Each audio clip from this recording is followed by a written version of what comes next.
so much for having time for us amidst your tight schedule. We appreciate that. I personally, it's a pleasure meeting you again after a very long period. I don't know whether you recognize me, but we worked together during the ESC, the Harmonization of East African Education Systems. So I'm happy to meet you again. This is a regional conference.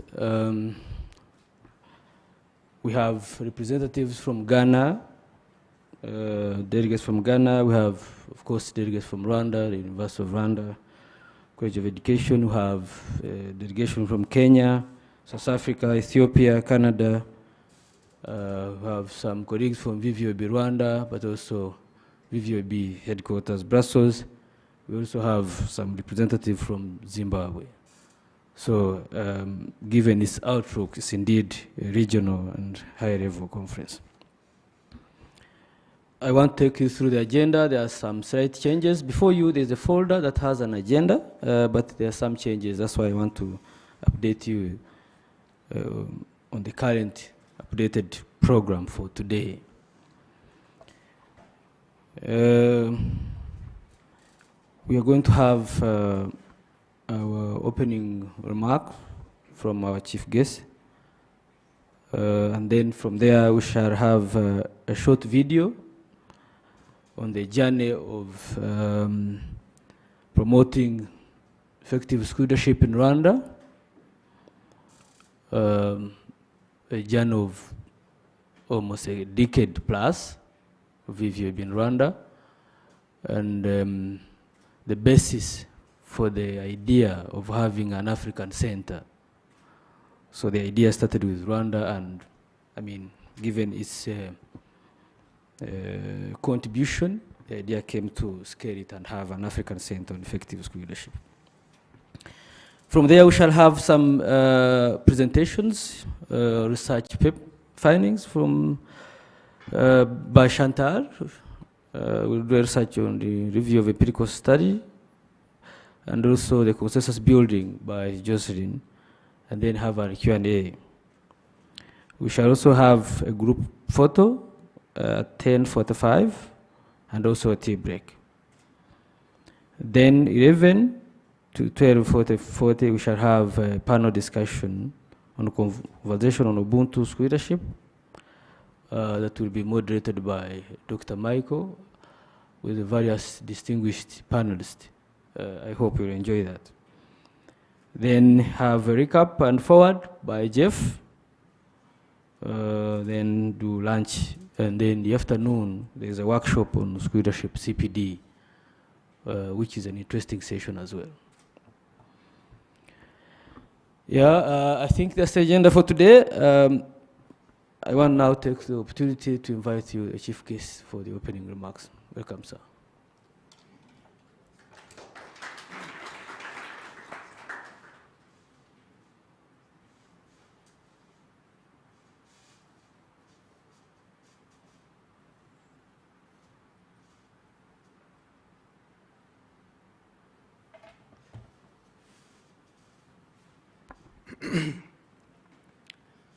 Good morning. Yes, my name is Pascal Gatabazi. I'm the Chief Technical Advisor in the Ministry of Education. And I want also to confirm that I have been working with the team, VVOB team, Malian, Jeff, Chantal, and the others to conceptualize and kick off, which it has already kicked off, the establishment of the African Center for School Leadership.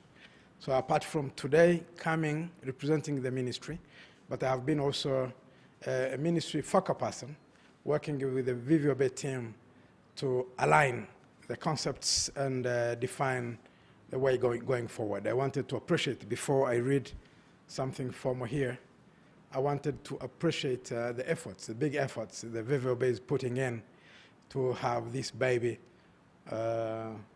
growing. So thank you everyone for coming.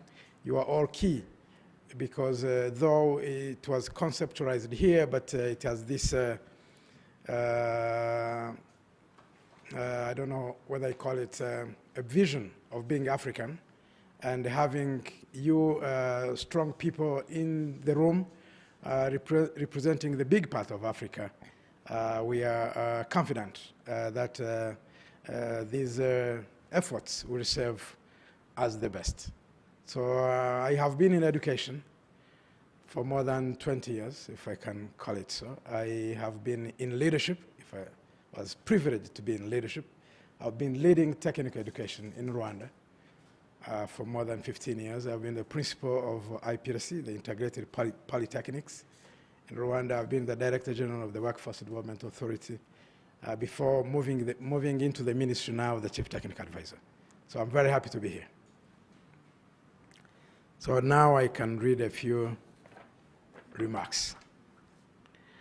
We want to recognize the presence of partners organizing this event, distinguished panelists and moderators, distinguished guests from Rwanda, and our international guests I have already alluded to, and my brother here has mentioned the key people that we have in the room. I have been informed we have partners following online. So ladies and gentlemen, good morning. I've been because of the time zone, some of our colleagues could be in the afternoon, maybe probably others in the evening. So I'm also privileged to address those following us whose time zone is already afternoon and evening. It is a great pleasure for me to welcome you to the dissemination of foundational studies of the African Center for School Leadership. I'm very glad to acknowledge all of you, distinguished guests, who are attending in person and the participants joining us online. The African Center for School Leadership is being set up in close partnership with VVOB, Education for Development, and the government of Rwanda. The aim of the center is to support African governments and governmental agencies to initiate or further develop evidence-based supportive education leadership system. The final objective of the African Center for School Leadership is to improve the quality of education and learning outcomes in Africa. A few minutes I was chatting with my sister that global leaders will be meeting in September to discuss transforming education, as most of you are aware. And we had a pre-summit in Paris 1 week or two ago, preparing for that. So this fits very well in transforming education. You cannot talk of education without talking education leadership. To build a theoretical foundation for the center, 2 studies were conducted. A review of empirical research on school leadership in Africa and a consensus building exercise with a panel of experts on effective school leadership in Africa. One of the interesting areas that came out of the review and the panel discussion is the topic of Ubuntu school leadership as an emergent approach on school leadership in Africa with needs to be further explored and studied. Another key theme discussed with the panel of experts as an important ambition of the center is continuous professional development of school leaders and the provision of guidance on how CPD is organized in an effective, scalable, and sustainable way of the African continent. Today, we will be presented with the key findings of the review of empirical research and the outcomes of the consensus building exercise. We'll also start a conversation and further explore the concept of Ubuntu school leadership. Finally, we reflect with the center's operational partners on how to operationalize key findings on school leadership CPD in respective partner countries of the center. We believe that the results of the discussion will move the center to the next level. We recognize the support of MasterCard Foundation and the Belgium government that enables the implementation of the initial activities of the center. To conclude, I would like to offer great thanks to VVOB for organizing this event and declare the event officially open.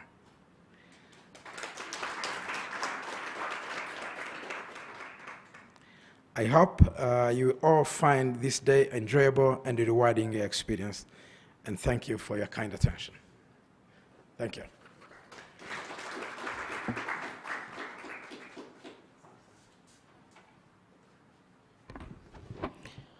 Thank you very much, our chief guest, for very rich opening statements. Indeed, this is a branded conference. We have people online following us, and we have members here in the room for a face-to-face. So we are now going to watch a video. It's a journey of 10 years plus, I think, of school leadership in Rwanda.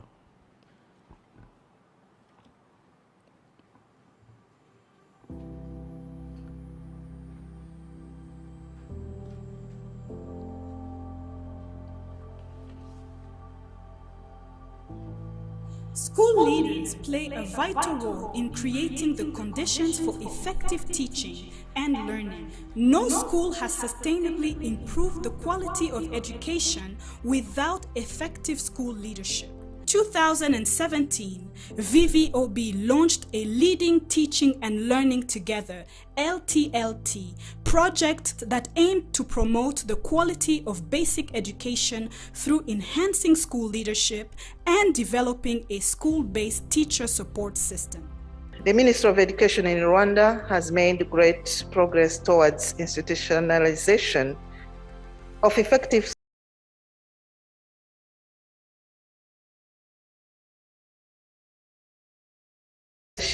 in basic education. A dedicated school leadership and management unit has been created, and through this unit, evidence-based professional standards for effective school leadership have been established, which describe the key roles, responsibilities, and required competencies to be an effective school leader. These standards now serve as framework for recruitment, assessment, and professional development of school leaders.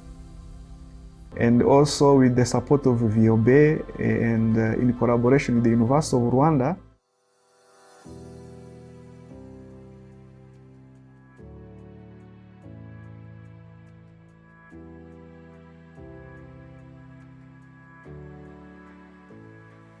School leaders play a vital role in creating the conditions for effective teaching and learning. No school has sustainably improved the quality of education without effective school leadership. The Teacher Development and Management Policy in Rwanda has identified effective school leadership and management as priority. VVOB in Rwanda started working with the Ministry of Education through Rwanda Basic Education Board to strengthen effective school leadership and teacher professional development with the goal of improving students' learning outcomes. Through different advocacy, VVOB really has just contributed to the initiation of the School Leadership Management Unit at the Rwanda Basic Education Board. And at the same time, with the support of VVOB, we developed together the 5 standards of school leadership. And then those 5 standards of school leadership, we have even started implementing them, collecting data around that, From 2011, VVOB, in collaboration with Rwanda Basic Education Board, in that time it was not a Basic Education Board, they developed 5 standards which really help now to evaluate, to assess school leaders. And another support was on a CPD training program for school leaders. So we developed a CPD program for school leaders, and we started by identifying one school leader by sector, and we started with 416 school leaders to benefit, just to start the program of this CPD training program. The VVOB contributed a lot to School Leadership Task Force, because at Rwanda Basic Education Board now we have different task forces, and specifically for School Leadership Task Force, VVOB is co-chairing that task force. So VVOB's current program is called the Leading Teaching Learning Together, LT Squared or LTLT. It's a 5-year program, and it's been running in 17 districts, and it will be ending this year. But really, leading teaching and learning together is exactly that. We are improving the competences, strengthening effective school leadership, and also learning along the way. We're in strategic partnership with Minaduk, and of course the Rwanda Basic Education Board, University of Rwanda College of Education, with whom we work together to design these courses, but also redevelop and implement, and then monitor and evaluate. We participate in developing the material that allow the program to be implemented. We provide the trainers. That is the most important part. That's why even VVOB came to seek the partnership, because our mission is to train educational professionals, including qualified teachers and school leaders. So VVOB is helping us to really do our job, and be able to improve the quality of education. VVOB helped us to reflect back on what we were teaching in relation to school leadership and the management, and we used their experience in the in-service training program to enrich our pre-service training. We have been able to reflect on that our programs, because we learned some best practices that are resulting from the training, and we have been able to reflect back on that, based on those practices. So we have integrated some of the case stories about best practices from our visit, our field visit, to assess the impact the training is producing, and we are integrating them in our programs so that our learners be aware of those best practices, and we also provide them opportunities to go and verify experience those best practices when they go on the school attachment. And also with the support of VVOB and in collaboration with the University of Rwanda College of Education, modalities of continuous professional development for school leaders were initiated, and they are currently being delivered in blended mode. These are, we have a CPD diploma in effective school leadership, complemented by 2 professional learning communities of school leaders at sector level. kumenya kugena icyerekezo cy'ishuri nk'umuyobozi, burya umuyobozi mwiza ni umuyobozi ushobora kugena icyerekezo cy'ishuri, hanyuma n'uburyo bwo gukorana n'abandi no gusangira inshingano kugira ngo ibintu birusheho kugenda neza.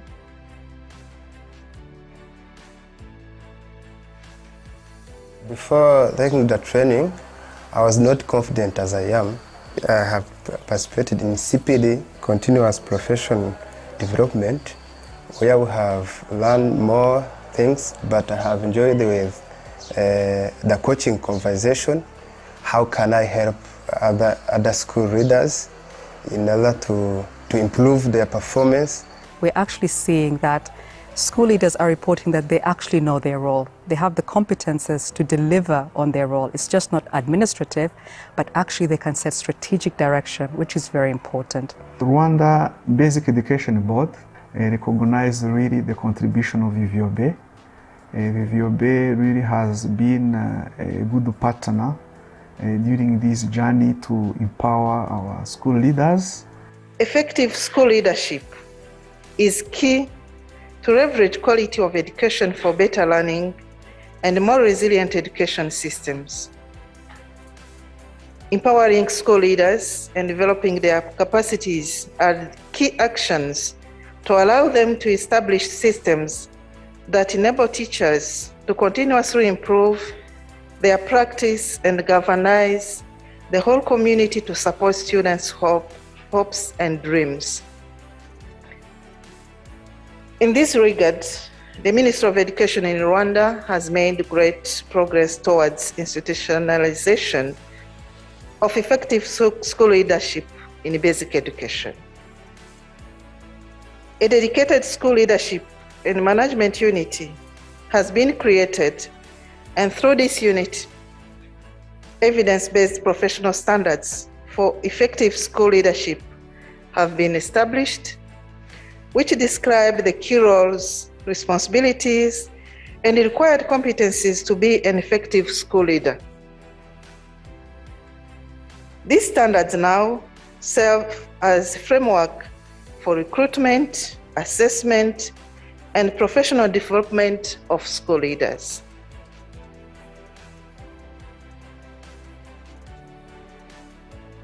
Responding to the question of teacher requires governments, international organizations, and civil society members to work in synergy and find adequate solutions for teachers together. In this line, the Ministry of Education in Rwanda, in collaboration with different partners, is in the process of establishing an African Center for School Leadership with the aim of supporting governments in Africa to build capacity in promoting effective school leadership for improved quality of teaching and learning outcomes. We want to focus on 4 key areas of support.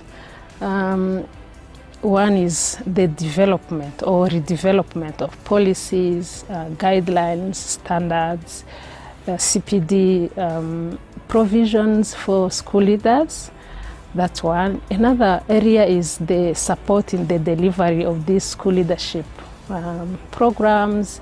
And also we want to strengthen monitoring, evaluation, and research, because we want to first to help the countries to take informed or evidence-based decisions in terms of promoting effective school leadership in their countries. And of course, knowledge mobilization and advocacy. We want to share or extend or disseminate evidence from the research that we are going to conduct.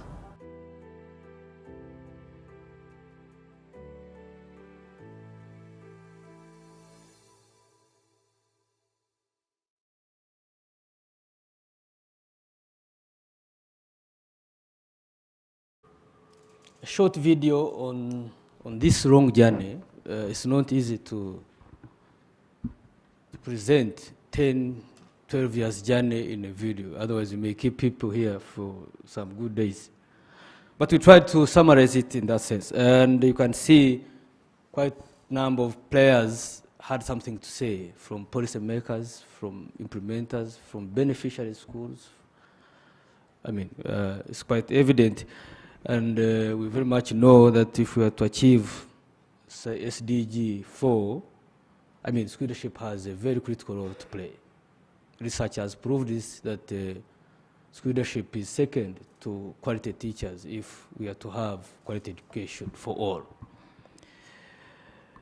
Yeah, and yeah, so from there, I mean, that has been the journey for Rwanda, and that's the basis of this whole idea of having an African center. If it has been, we have observed a lot, we have seen it has been a learning curve for Rwanda.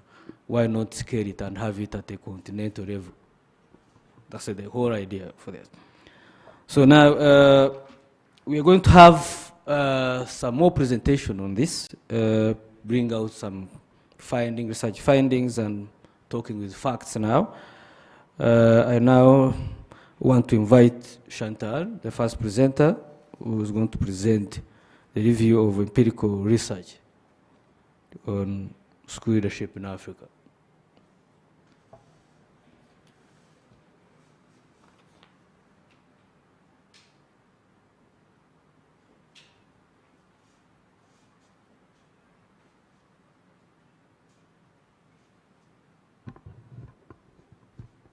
Good morning, everyone. Thank you for joining us in person and online. My presentation is about the review of empirical research. The review of empirical research on school leadership in Africa. This review was commissioned by Viviobe, and it was carried out by Professor Tony Bush, who I believe is attending online, Professor Felix Maringe, who is with us in person. Thank you. And Dr. Derek Glover. So the review was carried out for the purpose of building the theoretical foundation of the African Center for School Leadership that we are talking about. So the purpose of this presentation is to highlight key findings of this review of empirical research on school leadership in Africa, and to propose an agenda for school leadership in Africa through the African Center for School Leadership. For the review, I will start with an introduction and background, then briefly talk about the African Center for School Leadership, then the aim and research questions, the methodology and approach that was used, the knowledge production on school leadership in Africa, and then key findings and discussion, and I will end with the recommendations for the African Center for School Leadership. For the introduction, I will come back to the key challenges that the education systems in Africa are facing, which can also be considered as opportunities. And the key one is the learning crisis that our education systems are facing. As you know, the World Bank says that being in schools is not a guarantee for learning. We still have children, many children in our countries who are not acquiring the basic skills in literacy and numeracy. And with COVID-19, the learning loss has even increased. So this is a big challenge. And we still have inequalities in our education systems. We still have poverty, some gender, for example, gender issues, which are still obstacles for learning. The demographic growth is another challenge, which goes with additional constraints in terms of resources. Preparation for youth for the global workforce is another challenge. For example, our education systems are still struggling when it comes to introducing competence-based curricula. So these are some challenges, but investing in effective school leadership can be a solution to these challenges. There is evidence that effective school leadership matters for quality education. There are many studies supporting this. One of the studies says that there is not a single documented case of a school successfully turning around its pupils' achievement trajectory in the absence of talented leadership. This is one example among many others supporting this role of effective school leadership for quality education. Now, with this background, there is need to promote effective school leadership in the African continent, and we see the African Center for School Leadership as an innovative way for doing this. The center, the African Center for School Leadership that we are talking about, will be hosted in Rwanda with the aim of supporting African governments to build a supportive school leadership system with the objective of improving teaching and, turn, of course, learning outcomes. The theory of change, it is expected that the center will support the development of policies and CPD programs, the delivery of the CPDs, monitoring, evaluation, and research, knowledge mobilization, advocacy, and sector coordination, which will lead to strengthened school leadership CPD systems, and which in turn will lead to effective leadership in schools. Effective school leadership will result into improved environment and conditions for teaching and learning in schools, and ultimately improved student learning outcome, well-being, reduced gender and equity gaps. So this is the theory of change for this African Center for School Leadership in Africa. Coming back to the aim and research questions for the review of this empirical research in Africa, the aim is to explore and to review empirical research on school leadership in Africa and identify what constitutes effective school leadership in Africa. We have 4 research questions. One is, what is regarded as effective school leadership in Africa? What are the key competencies and practices associated with effective school leadership? What are the key features of effective and scalable CPD for school leaders in African context? And finally, what do local, national, regional policies on African continent promote or inhibit school leaders' engagement in school leadership, in effective school leadership practice? The methodology it was about scoping review of academic literature on school leadership and school and educational leadership in Africa, but also international academic literature were also considered to facilitate comparison between African and global empirical research. The selection of the literature was organized thematically. We shall see the themes that were considered. Selected, they were also selected from quality, non-predatory publishers by authors.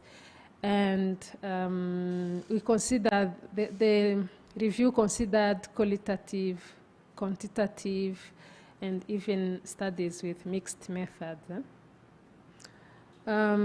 These are the themes. There are 8 in total. Education leadership, school leadership, principals, head teachers, deputy head teachers, middle leaders, including the heads of department, leadership models, leadership preparation and continuous professional development, leadership and gender. That was the last theme that were considered. So a total number of 792 sources were identified through this initial scoping, but at the end, 227 that focused on school leadership and leadership development in Africa were finally included in the final report. The knowledge production, it was very mixed, with substantial sources in a few countries, modest in output in many other countries, and little or even no evidence of academic literature in most countries. So the main centers of knowledge production in terms of school leadership in the African continent are South Africa with 41 outputs, Nigeria 28, Kenya 26, Ghana 19, Tanzania 16, and Zimbabwe 15. These are the 5 countries where knowledge production were actually found. And more than a third of all the knowledge production was around leadership models, and almost a quarter addressed leadership continuous professional development, which shows or confirms that there is a growing awareness of the need for school leadership, for school leaders to have specialist training, which is a good thing. The findings around the research questions: effective school leadership in Africa often refers to enhancing student outcomes, especially in public examination. Also, it's about setting strategic direction, empowering and developing teachers, leading teaching and learning, there is also an increasing importance of instructional leadership in many parts of the African continent, and there is evidence, which is an evidence of efficacy of instructional leadership in Africa. Concerning the key competencies and practices associated with effective school leadership, best performing leaders are able to set direction by setting the vision, encouraging collaborative decisions, engaging school community in collaboration and teamwork. Delegation or distributed leadership is also another key dimension for effectiveness. But successful adoption of distributed leadership depends, of course, on the support of senior leaders. So distributed leadership is actually defined as an emergent shared leadership model. Concerning transformational leadership, the report was positive. There is a positive link between transformational leadership and school effectiveness. Also, again, indirectly via the teachers. Key competencies still, we have Ubuntu leadership, which also was seen as an emergent approach on school leadership in Africa. 2 studies supported this Ubuntu leadership model, and the one by Elonga from DRC refers to Ubuntu as an understanding and attending to others' needs, assessing available resources, and raising commitment to organizational goals. Another one from Zambia stresses the significance of culture, context, and discourse of Ubuntu. So this model was found that it requires more research across the African continent. Another topic that also came out as an emergent topic is school leadership and gender. There were studies exploring the barriers leading to underrepresentation of women in leadership positions. Part of that, we had negative attitude around that, gender stereotype, double standard, where women are judged more harshly than men. So these are some studies. Another category of studies found women leading, focused on women leading and managing differently. The one from Zimbabwe found that women are more collegial and collaborative than men. Another one from Ghana and the one from Nigeria, they confirmed that schools led by women are better managed. So we consider this also as another topic that needed to be explored more. To explore more the gender barriers as well as the underlying reasons for differences in leadership practices. So the key features of effective and scalable CPD for school leaders in the African continent. There is a growing realization that headship is actually a specialist occupation that requires specific preparation, as opposed to some belief that a school leader can just be another teacher. So effective preparation and development of school leaders makes a difference. This was also found out. However, there is limited evidence on the impact of the CPD and how the CPD work.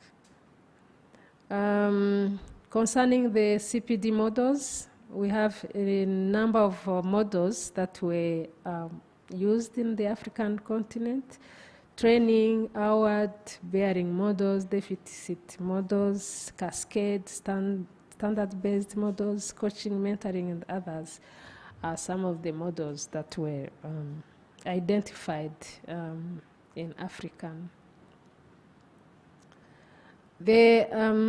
Adopting a standard-based approach to school leadership, CPD, seems helpful at this point, where promoting school leadership is in Africa is still at this stage. To articulate official expectations of the school leaders in terms of knowledge, skills, and attitude. For the CPDs to influence school practices, they need to be longer term initiatives and to involve a big number of participants. And for sustainability and scalability, there is need to have a close collaboration between the government and the CPD providers. Lastly, the last research question is about the role of local, national, and regional policies. Of course, the national policies are important in raising awareness about leadership and leadership learning for effective schooling. However, there is little evidence of government ownership or buy-in for large-scale leadership CPD across the continent. And there is still also a question on decentralization, whether to empower only the district officials or to devolve power to school leaders. It's still also another question to be answered. So with this background, with these findings, we have proposed recommendations for the African Center for School Leadership, which are around the 4 proposed areas of support by the center: development, delivery, knowledge, monitoring, evaluation, and research, then knowledge mobilization and focusing. So it's for the development, the center will develop the school leadership policies and guidelines and the effective and scalable professional development program for the school leaders. And this requires engaging with government across the continent to put school leadership on the map. This is still an important step to take. And then about the delivery, the delivery of professional development programs of school leaders should be done through capacity development of professional development providers. And to have an impact, the CPD programs should be long-term, as we have seen in the findings, and embedded in national education systems. Monitoring, evaluation, and research on effective school leadership and school leadership development is also another area of support. The center will institute a continent-wide research program to address the limited knowledge base that we have just seen on school leadership in Africa, and develop tools for consistent monitoring, evaluation, and the evaluation of the CPD initiatives on school leadership. So the center will also support knowledge mobilization, advocacy, and sector coordination through multi-sector dialogue. The center will become the go-to place to research and information on school leadership in Africa, and build a strong school leadership network that bring together scholars, policymakers, and practitioners interested in school leadership and leadership CPD on the African continent. Thank you very much for your attention. I'm sure you may have questions. The authors of this review are here in person and online. You can keep them before, perhaps we can, the question and answer session will come after the next presentation by my colleague, Jocelyn. So I invite Jocelyn to come for the next presentation. Thank you.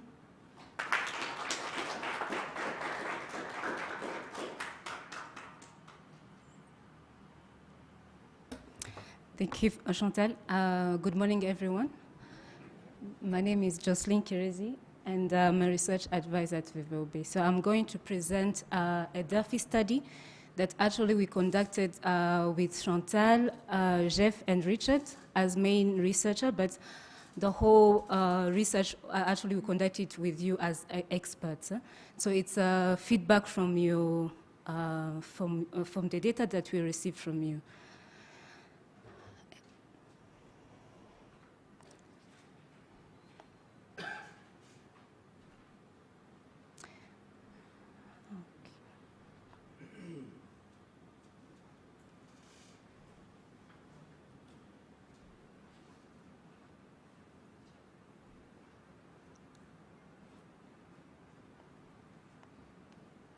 Yes, so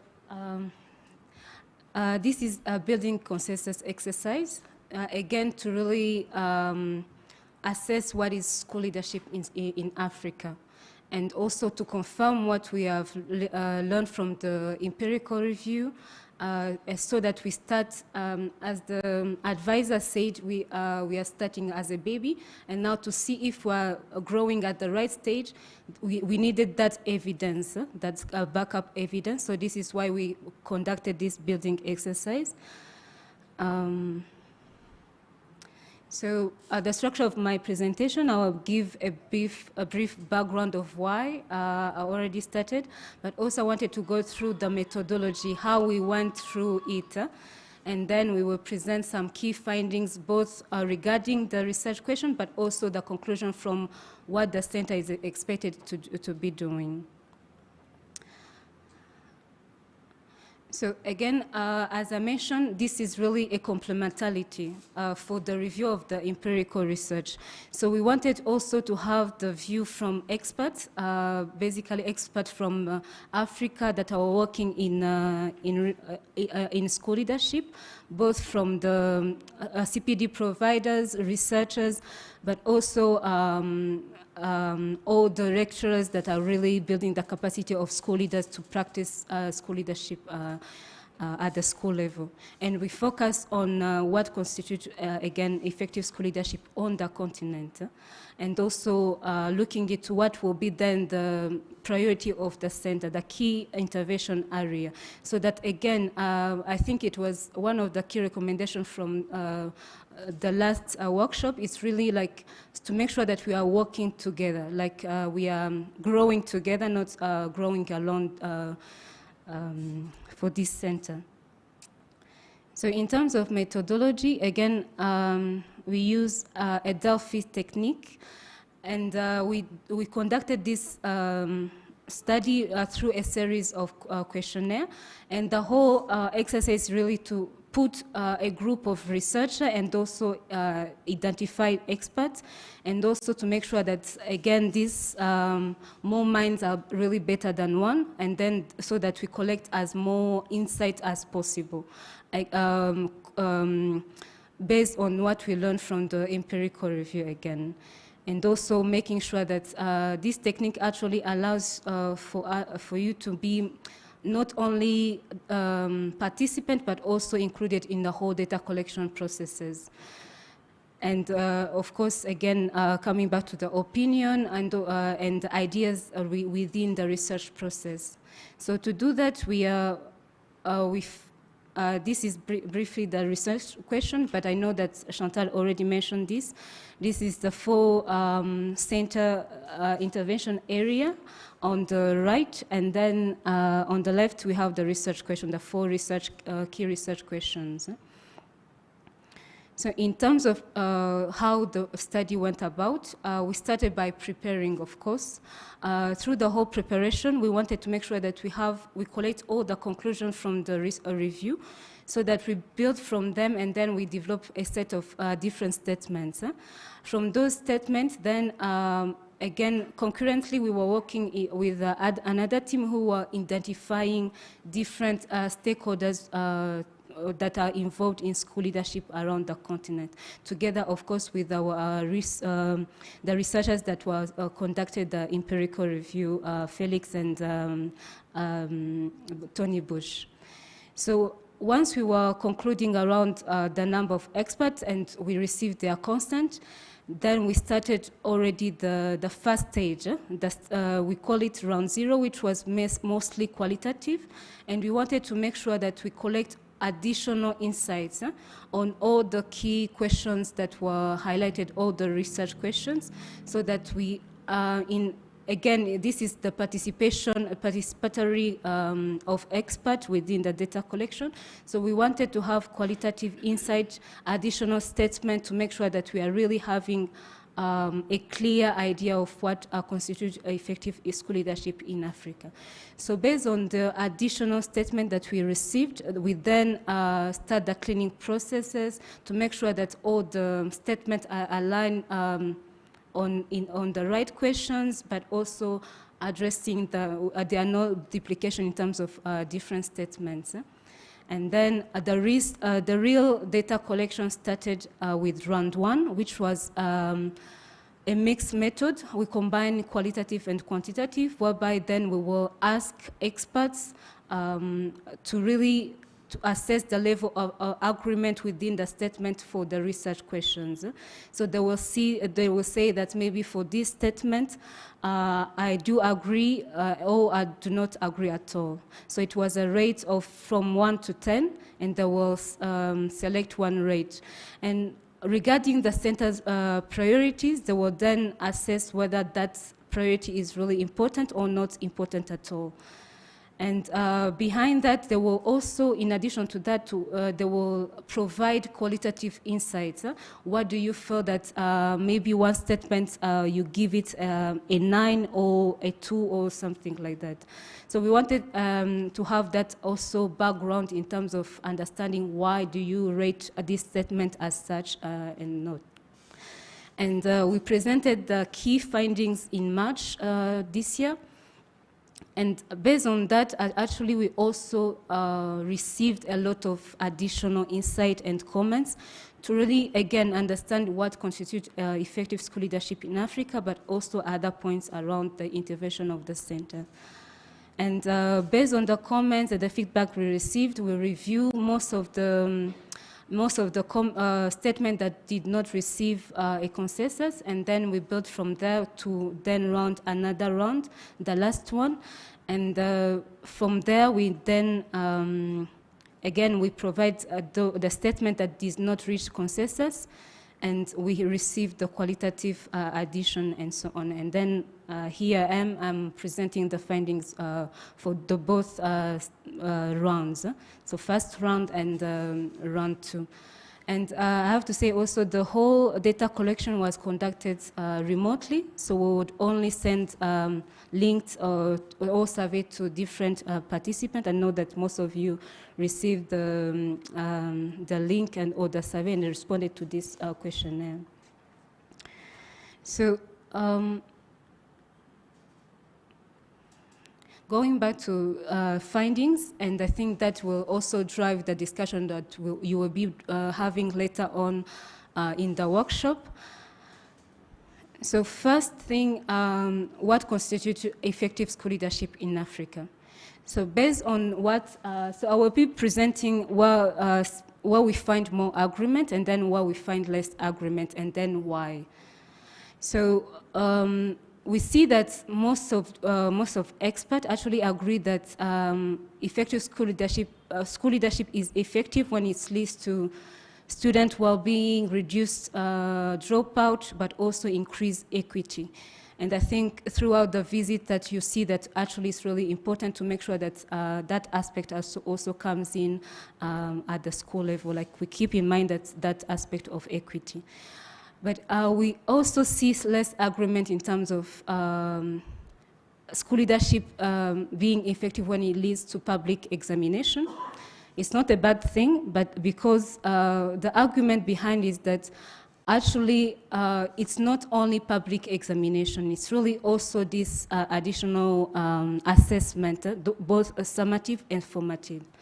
So it's not only something that leads to public examination only, but also something that it needs to be nurtured as the student goal. But also another thing is that one of the statements says that school leadership is effective when it leads to increase of achievement of atypical students. And the argument behind is that not only a typical student, but also all the students. So this inclusiveness and equity needs to still be coming up in terms of what is really school leadership in Africa.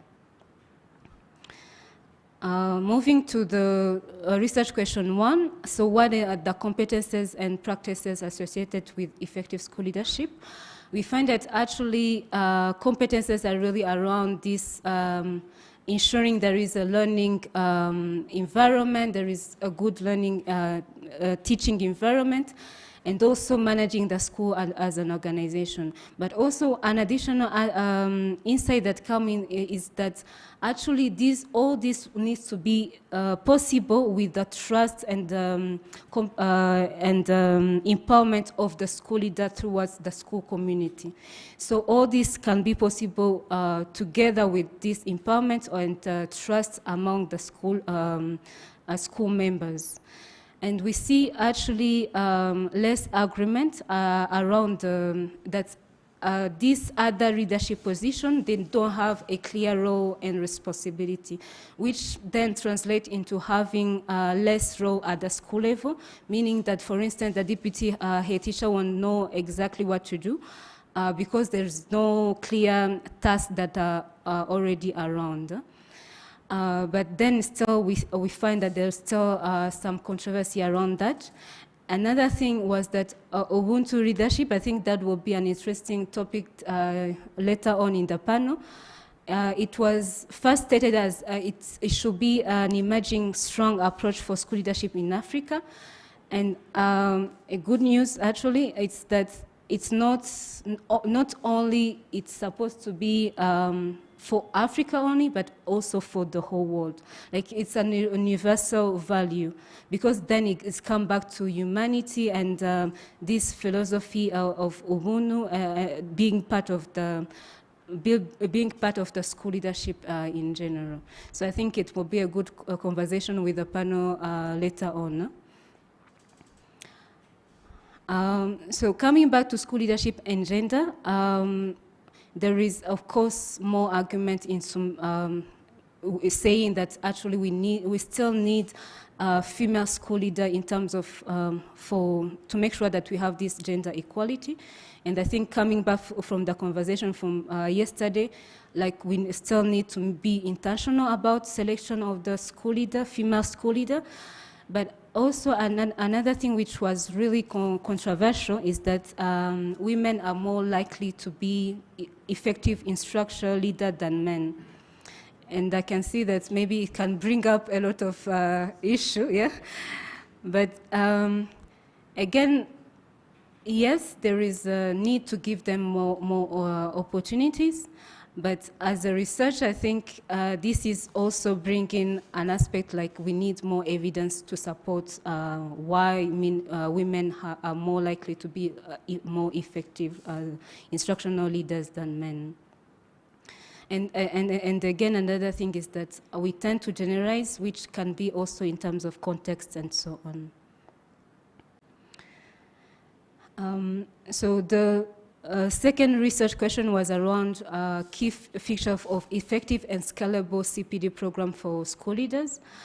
And we found that actually the most effective CPD one, they are more long-term, but also the mix theory and practice.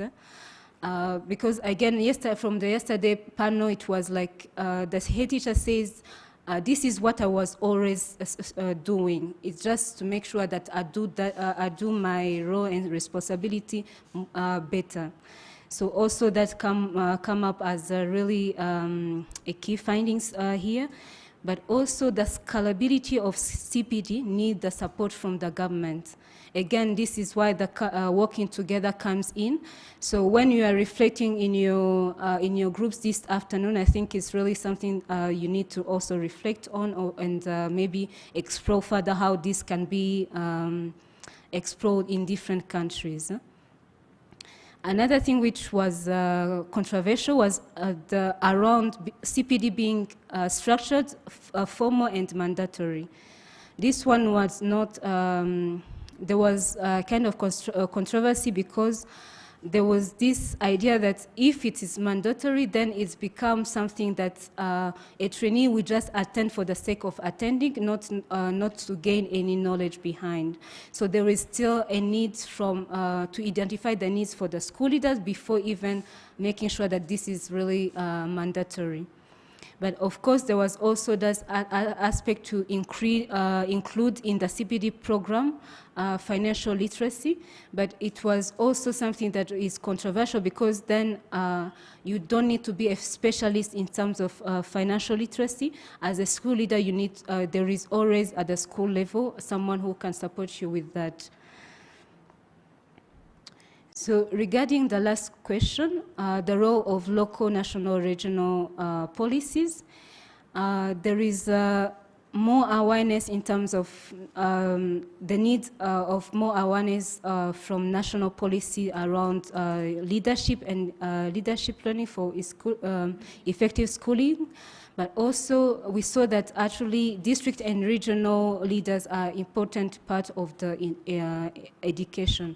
But another aspect is that whereby they are really important in the educational system, you need to make sure that there is a clear role and responsibility per level. And then it was also confirmed by one statement which say that actually the issue is around how do you make sure that you decide what role you give or what responsibility you give to the school leader. So that one also can be part of the discussion later on.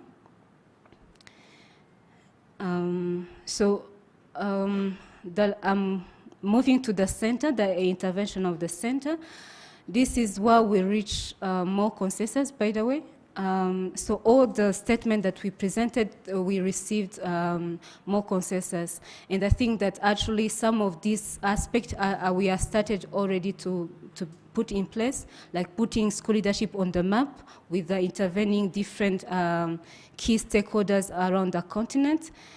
But also, like, there is still this need for the center to provide resources and opportunity to make sure that there is a benchmark in terms of practices on developing leadership on the continent. So regarding the delivery of professional development for school leader, again, I think this idea of CPD being embedded in the national education system is really important. And then context, and also this idea to have like a blended modality to make it more scalable. and CPD trajectory being making sure that then again we have this theory coming together with the practices. And the content, CPD content being Ubuntu and any other emerging education issue being part of the content of the CPD. Yes, I think this is a quite good recommendation. So for this, all this to be quite possible, that the center actually needs to be setting different regional offices in different countries to make sure that actually that context aspect is accounted. So we developed CPD program, or we provide support to CPD providers that are aligned with their own context. In terms of monitoring, evaluation, and research, we saw that actually there is a need to more research around effectiveness of CPD on school leadership, and also the impact of school leadership on quality education. But also, again, based on the feedback we received from the gender interplaying with school leadership, I think we still need more research around that. And of course, Ubuntu school leadership, and I think that that one we started already the conversation today. And one of the key things was that actually knowledge generation and making sure that we move with evidence, actually that's something that is really key for the center to be, to start being growing more. And lastly, in terms of knowledge mobilization and advocacy, I think again it's really about advocacy needing to be based on research, insight, and knowledge production, but also again involving you and as part of this journey to really making sure that school leadership is on the map. And of course, regular conferences as this one to really, again, remind everyone to, like, this is something that needs to be coming all together. Again, I think this is another good recommendation. So I want to close off here.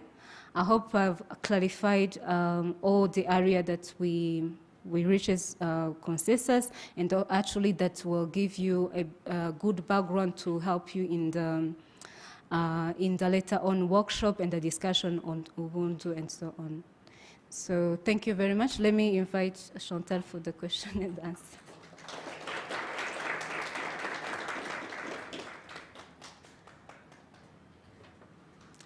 Is there any question?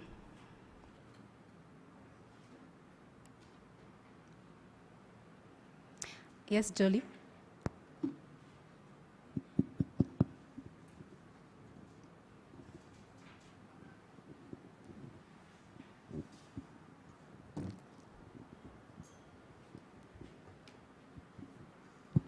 Thank you. Thank you very much. It was very interesting, and I appreciate the research that was done and the outcomes. I just have a question around the sampling of countries where the literature mainly comes from. I noticed that it's mainly Anglophone Africa. I don't know maybe what could be the reason for this, since we are talking about African Center. If this is going to be maybe added later, or if the literature was also sampled from there to have an informative way of understanding if the two fonts especially have a different understanding of how CPD or effective school leadership is organized. So yeah, maybe you can clarify on that. My other comment was, yes, on the issue of equity and gender. I need to emphasize the need for more research, especially on the focus of women being more effective leaders, I think we have to be careful so that we don't reinforce gender stereotypes, which again put a glare on women to achieve and be better. I think women can be good leaders just like men can be. So I think we need to emphasize this research so that we don't go, again, the contra way. Thank you.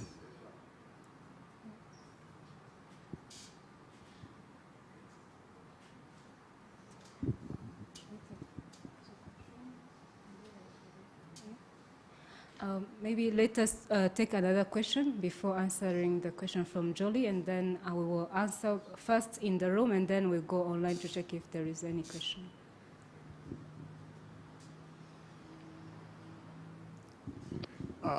Thank you very much for your wonderful presentation.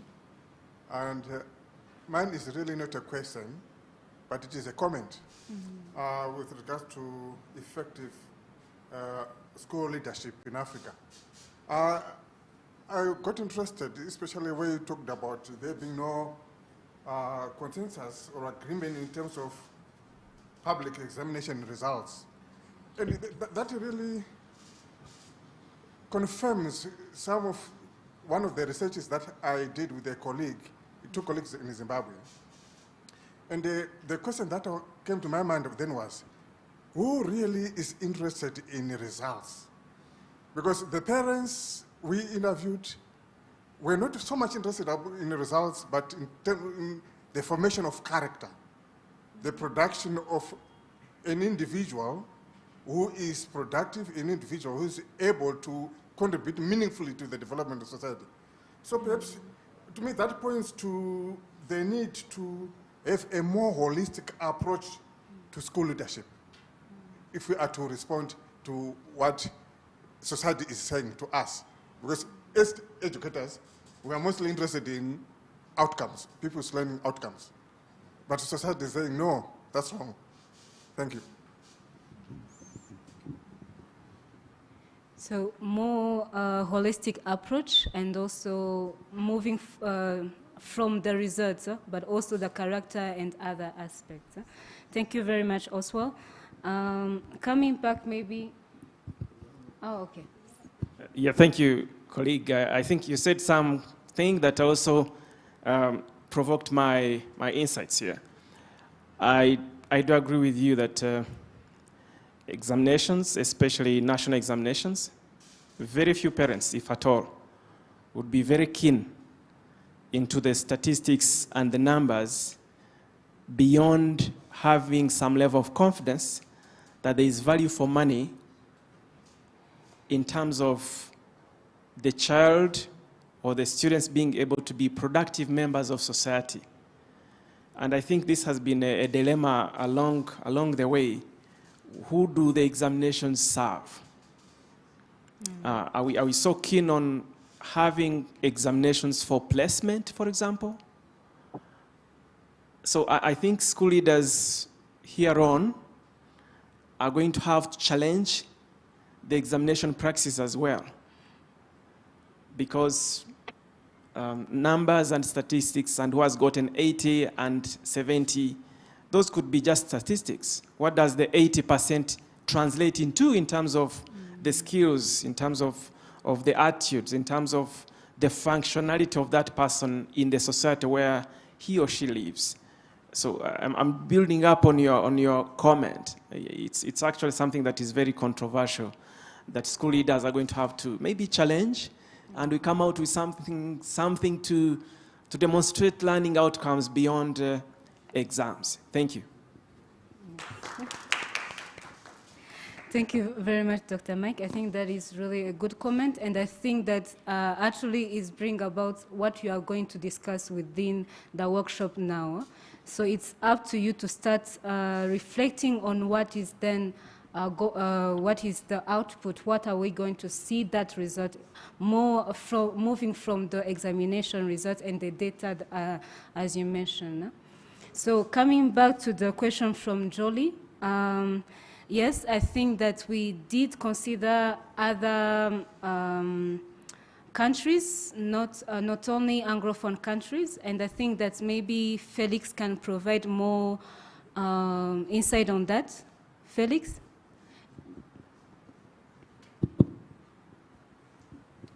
I don't think I have any more further insight apart from the fact that to start with, we opened up the review to all research that has been published on the African continent in the area of school leadership. However, as I think as has already been indicated, there was quite a huge number of articles, 792 articles that we found across Africa. And this is across Africa, including in the Anglophone, the French-speaking Africa, as if you want to put it that way. But the focus then had to tend to the extent to which the articles were focusing on the specific issues of school leadership, either at the principal level or at the levels of deputy headships and so on and so forth. And that resulted in a smaller sample of articles, around 227, which were included, and mostly in journals and doctoral theses. So there was no discrimination at the beginning, and this is what it turned out to be. But I think it's an important question, perhaps, that we probably need to have some kind of a focus on articles that may have been published in the French language.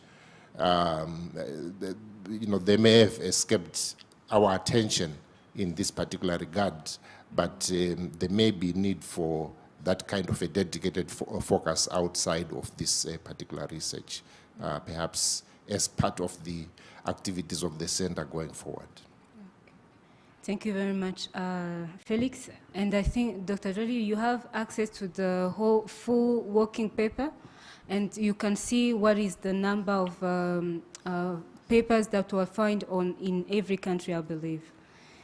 And again, I think it's a good comment to check again, to conduct more research on the gender, and to make sure that there is still this equity behind.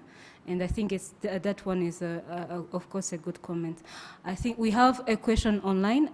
Can you please unmute and say your name, the institution, and you can ask your question.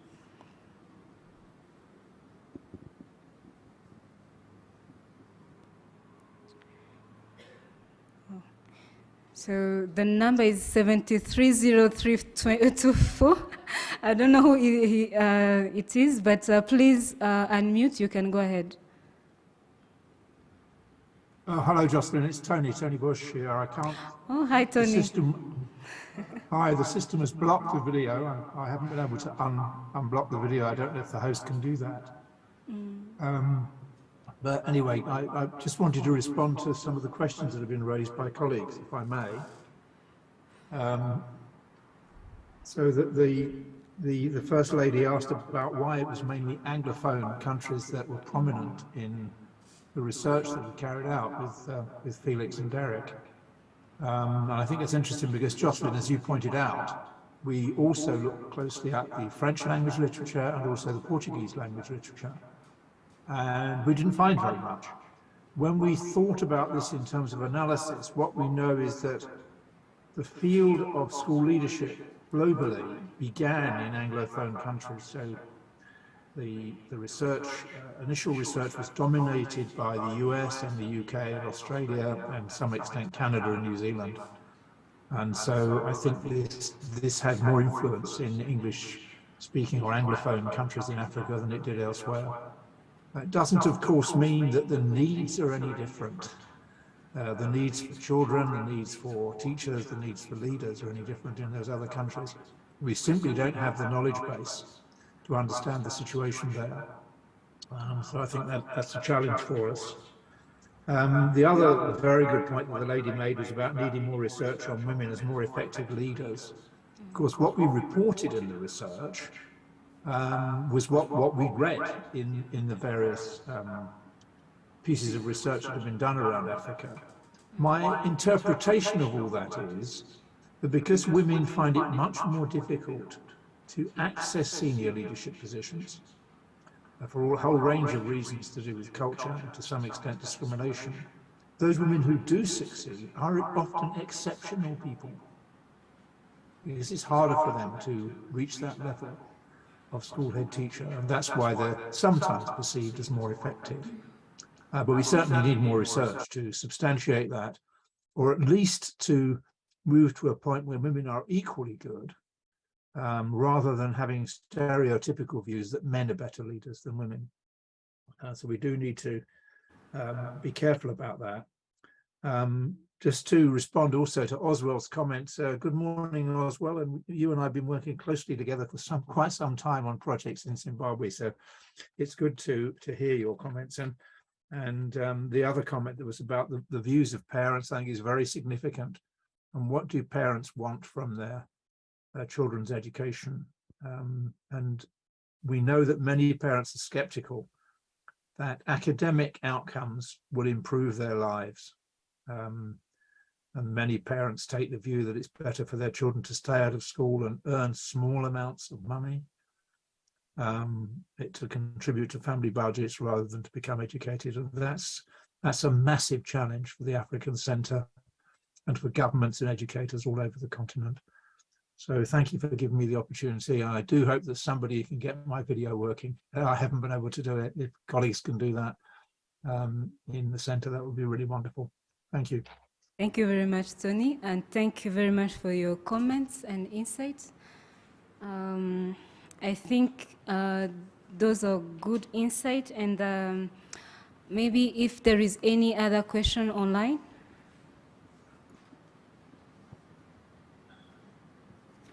Maybe we can, before as we wait for someone online, we can also pick one question from the audience here.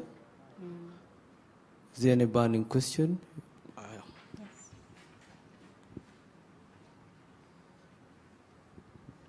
Thank you very much. I'm Jean-Michel Solens. I'm from the Belgian embassy. Sorry for being late tomorrow. I had a question about the Ubuntu concept, because I think, well, it's very specific to the Rwandan culture, and I think Burundian and Rwandan can understand very well the concept. It's very specific, and you can, of course, translate it by humanity, but does the sole word humanity represent the concept, but because it means also generosity, dedication, interest in others, and well, it's, I think, wider and deeper than the simple word humanity. So I was just wondering whether it's good, well understood by everyone, this concept, which is very specific to the Rwandan and in a way to the Burundian culture. Thank you. Thank you very much, Jean-Michel. I don't want to spoil the... and I think you will have your answer in the next activity. We have experts in that area, so they will be able to answer extensively those aspects. Yeah. But indeed, it's not only humanities, other aspects. Huh? Yes. Yeah, indeed. We shall have a panel discussion on that, maybe more clarity. Yeah, there is also, we also have a question.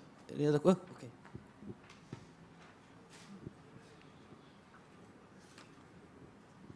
Thank you. Good morning. Yeah, it's just a reflection when you are looking at school leadership. I would really also like to see, like in future, we also reflect the challenges of why actually the African continent, school leadership development hasn't been put on the agenda. And also I reflecting on yesterday's presentation from Rwanda, where most of the school leaders mostly are appointed from teaching until they become school leaders. Coming from Zambia, I also note that the impact of colonization on our education system has also given a challenge in the African context. You talk about Anglophone, you talk about Francophone. We all embraced our colonial education systems, which has not even been covered in the empirical research. Some adopted the British aspect of education, others the Belgium and everything. And that, in its own way, negatively has impacted our education in a longer term. And then coming to Ubuntu, for me, it's literally a reflection of how African educationists starts questioning how do we lead our schools and how, and also the question of why are we here with exams? Who introduced it in the first place? Because we are going around circles, you know. So I think when we hit the nail on his head on how our systems, I know like in Zambia, the system was introduced because they needed more bums and seats and there were not enough schools, so they decided to use exams as a way of reduction and a way to make the education system effective at the cost of the child. The impact of the colonial systems that have not been changed in terms of our education policies needs to be questioned. And from there, when we reflectively be introspective to say this is what happened 50 years after independence, we are still using certain languages in our schools. We still not embrace our own African languages, our own knowledges. When you are from home, as a Zambian, I would speak my Bemba, and if I'm in school, I'm taught to speak English, and if I speak Bemba, I'm punished. And then there are so many issues I would like to see us really embraced before we come to school leadership in terms of the structure and policies that have really negatively impacted us and continue to kind of, you know, make us not to move progressively. So I think if that is answered, and if we are really reflective, I think it will be honest enough to then talk about Ubuntu, because then we are saying, where do we start from there? That is just my input. Thank you. Yes, thank you very much, Rachel. Thank you very much. Yes. And I think that Dr. Felix, Professor Felix, and Professor Anne actually are really interested in that topic. And I believe that they are being talking about briefly on that aspect, the colonization of education in Africa. So yes, let's give, put it on wait, and then you will have your answer later on the panel. We have Pauline. Pauline, please, you can unmute and ask your question or comment. Thank you very much, and it's great to be able to join you from across the miles. Really great to hear the overview of the review. I just wanted to respond to Jolly's comment about Francophone literature to add to what Tony had provided.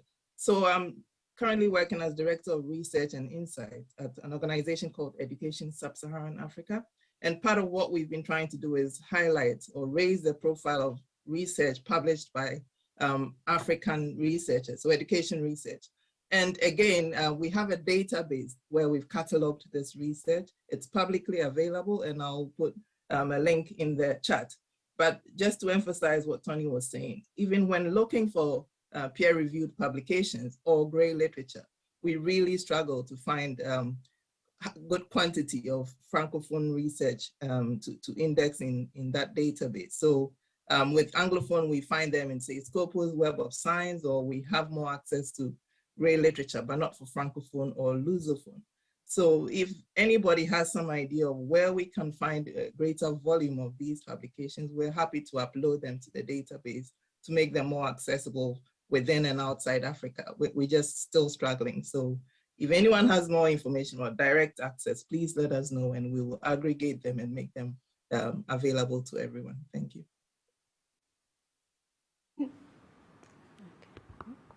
Okay, I think I want to thank you very much for your comments and question. And also I wish you to a good session later on in the panel. So thank you very much.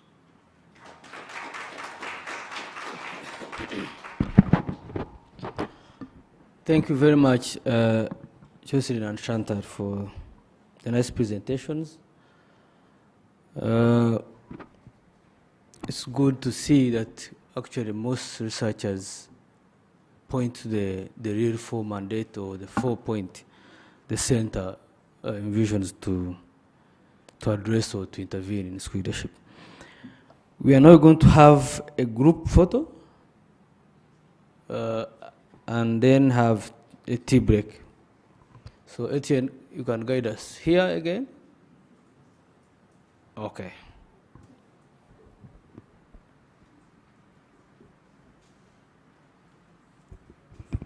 So maybe we can just come here on the podium so that we can get ready for the photo.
So we're going to have 15 minutes break outside here. Yeah, sure. Even online people you can have a break. Sure.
So welcome from health break. I hope it was a healthy one in terms of what we took. Okay, we are going to have a very interesting session now that will really clarify on many questions we had from the presenters. It's an interesting panel with very distinguished panelists. The conversation on Ubuntu school leadership. Let me take this opportunity to invite Dr. Michael Tsime, a lecturer from University of Rwanda, who is going to moderate this session and who will invite the panelists. Welcome, sir.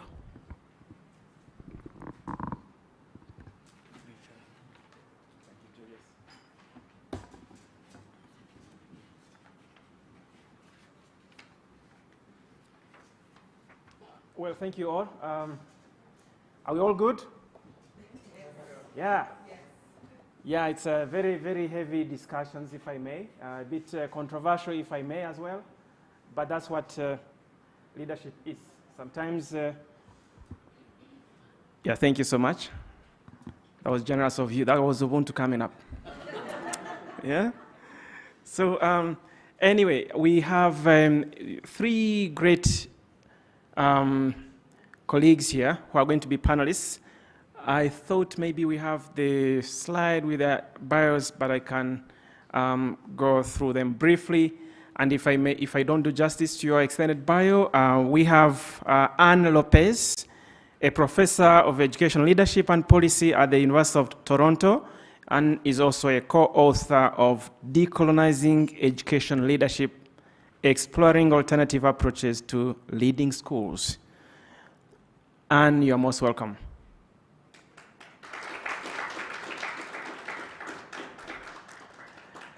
We have another great panelist, and please take a seat there.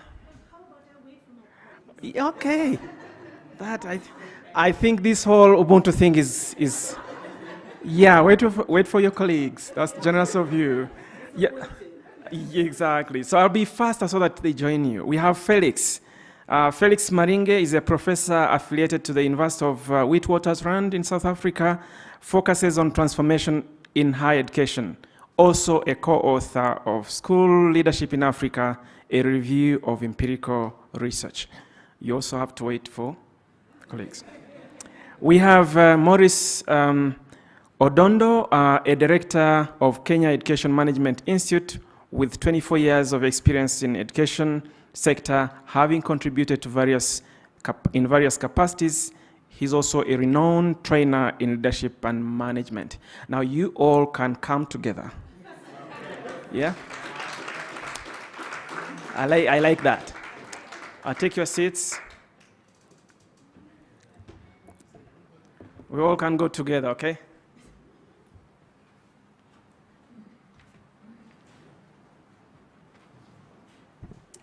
I also take this opportunity to welcome our participants online. You're going to be following through the discussions. Keep your questions, your comments, so that at the end of this panel, you also get the chance to ask questions, just as everyone in the room is going to have. You were introduced the concept of Ubuntu school leadership. And we agreed it's one of the emergent school leadership approaches. We still know, but we still have to have this concept deconstructed in a way so that we all understand it and its implications in the contextual environment where school leadership takes place. I'll love to go with Maurice Odondo for, entry point into this discussion. Thank you, Mike. Now, as a leader in a capacity building institution, this is charged with the responsibility of transforming the competencies and skills of educational leaders towards improving learning outcomes. And in consideration to the inherent gaps that we encounter in school leadership, and scholarship training across the African continent, I consider this day as an opportune moment to dialogue on the beauty and the place of Ubuntu as a school leadership model which borrows and anchors its principles over the philosophies of Ubuntu. I also believe that throughout this discussion, we'll be able to re-examine and contextualize school leadership in Africa with a common purpose of improving learning outcomes in this great continent. Thank you, Mike. Thank you, Dr. Odondo. I appreciate Anne. Thank you so much. Can you hear me? We can Thank hear. you so much. And before I sort of talk about my entry point into this conversation, I know folks online and folks in the audience might be wondering, how is a person with the last name Lopez, who is coming from the University of Toronto, has an entry point into this conversation? But before I go there, I just quickly want to say thank you to VVOB, to the government of Rwanda, MasterCard Foundation, and everyone, I think, really for creating this opportunity, as I see, for critical dialogue around the issue of school leadership. So my entry point to this as a scholar and as a practitioner of education and leadership and school leadership. I was a classroom teacher, a secondary classroom teacher. I was a school administrator, so I have lived it. I have lived it. And now, one of my entry points as a professor is really grounded in what Dimick and Walker have said. And they have said that 8% of the world's population are really creating policies and theories for the other 92%, meaning that much of the discourse, the theorizing, the frameworks around school leadership, they are generated in the West. And because they're generated in the West, it means that it has a particular kind of centering of knowledge. So I see this conference, and my entry point here to sort of share ideas around the development of the African Center for School Leadership is therefore, how do we sort of bring alternative epistemologies into the conversations around school leadership grounded in local knowledge. So that's my entry point here. I have conducted research in Kenya. My collaborator is here, Dr. Ruganda. Please wave and say hello. We've visited many schools to do that. We're on our way in Ghana to also do that research. And if Prof. Lucy and the team in Ghana is online, do something to acknowledge you. And of course, we're on our way to Zambia. If Dean Sitali is online, I acknowledge you, and of course, Rachel, our research assistant and research fellow, is here. So that's my entry point. My entry point is as a scholar who really is searching for and seeking those alternative epistemologies, those alternative ways of knowing and doing, grounded in what I call African indigenous knowledge. And I sort of position myself as a Jamaican who is living in Canada, also as an African diaspora, because I am a descendant of the enslaved. This is what we call in Jamaica, Mama Africa. So I am home and I'm here, and I have an interest in the work. And so that's the reason I found myself doing research on the continent of Africa and in Jamaica. And, you know, I'll talk a little bit more later on. So that's my entry point. So I see it as this, even though the center is going to be called African Center for School Leadership, I see the impact far and wide and beyond in areas of the global south, because we need that in school leadership discourse and practice. So thank you. Thank you, Anne. I'm glad you're home. Stay home, please. Yeah. Professor Felix? Right. Thank you very much indeed, Mike. Two questions were asked earlier on in the earlier presentations and discussions. And I think our sister from Zambia probably asked a very, very pertinent question. Do we start with the notion of Ubuntu, or do we actually start a little back, you know, with issues around colonization and colonialism? And I think you're absolutely right, because Ubuntu, in my view, is actually trying to say, let us sit down and question what has happened before. but let us also try to see what we can do in the present and current circumstances. So I come to this debate myself on the basis of 4 philosophical kind of standpoints. But I also come to this debate on a very, very personal level. And that personal level is characterized on one hand with anger and frustration, but on the other hand, it is also characterized by hope and expectation. So it's quite a mixed bag. If there is going to be any confusion in my mind, it's because of all these things that are happening within me. So, first of all, I think that we cannot talk about the notion of Ubuntu outside of the broader context of decolonization. I think decolonization is an important part of the debate around Ubuntu. And I think that decolonization is important, particularly because if we reflect on our education systems, after colonialism, much has happened. There is no question about it. But to a very large extent, the literature seems to suggest that most of what has happened and changed in Africa seems to be mere symbolism. But that the deep issues of the basis of knowledge, of the what we actually perhaps prioritize as truth, how we value and see value within the whole world, and the kind of approaches that we use in our classrooms to educate our young children all seem to reflect a very, very deeply westernized canon of education. So I come from that standpoint, and I think it is very important for us to, to be able to look at it from that way. So for me, decolonization is a starting point because it allows us specifically to confront the untrue assumption, and I think it's an untrue assumption, that the version of the truth that the West has given us is the only version of the truth.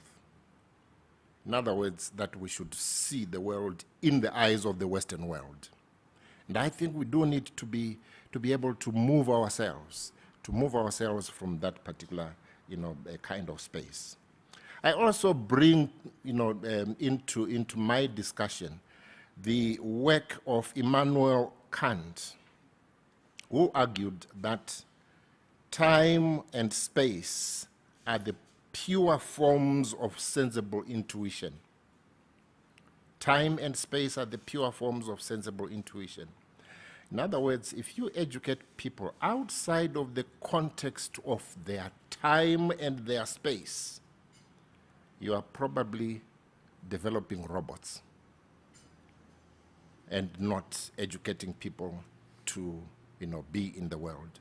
And therefore, I think there is something that we can get out of, Kant's vision of the world, and that space and time are extremely important in intuition and in the development of our intellectual, capacities.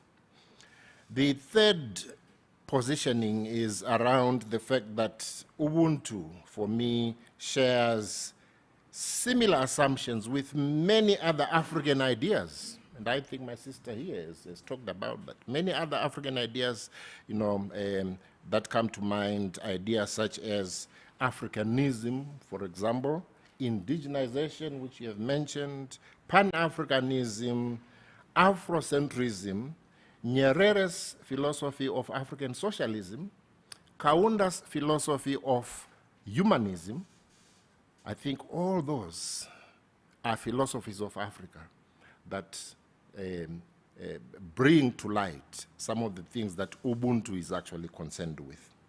In their different ways, I think that they share an understanding of the world which suggests that if you need to understand the world, the first thing that you need to understand very well is yourself and your surroundings. If you don't understand that space and time that Kant was talking about, that therefore becomes a problem.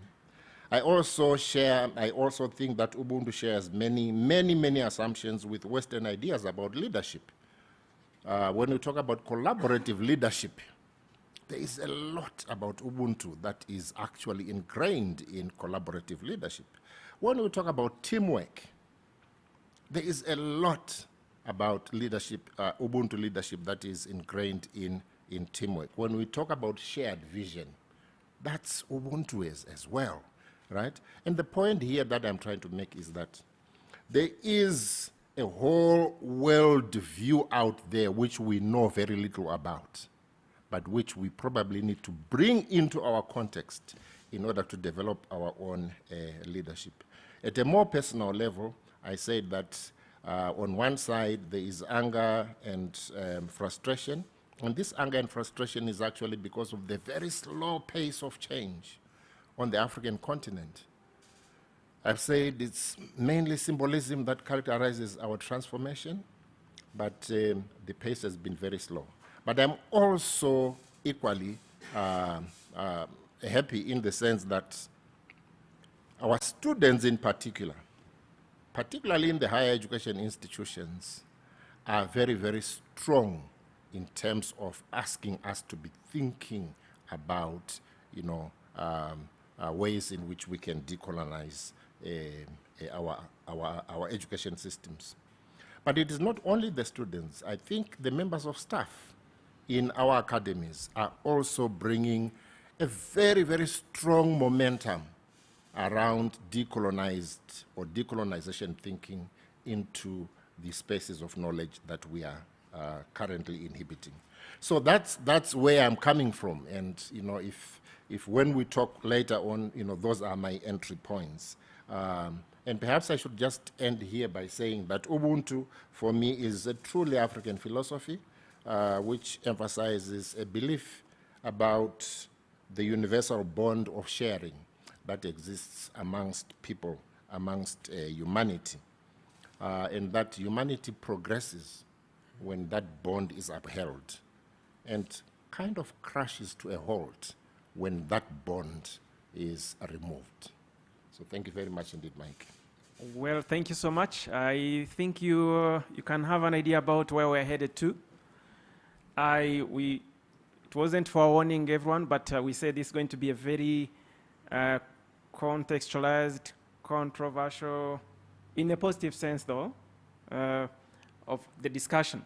We say it never transforms you until it gets personal. The most authentic transformation, we say, starts from within. And that's what I hear Prof say. Now, Prof, what makes Ubuntu School Leadership a unique and relevant to the context of the African continent? I mean, beginning off of what you just said. All right, okay. No, thank you very much indeed. As far as I'm concerned, I think there are three issues that kind of coalesce to make Ubuntu School Leadership unique on the African continent and also relevant for the African continent. And I'm going to talk about these in those three spaces. The first space is the fact that the socioeconomic, I'll talk about the socioeconomic and cultural milieu of the continent itself and how this probably meets with some of the assumptions behind Ubuntu.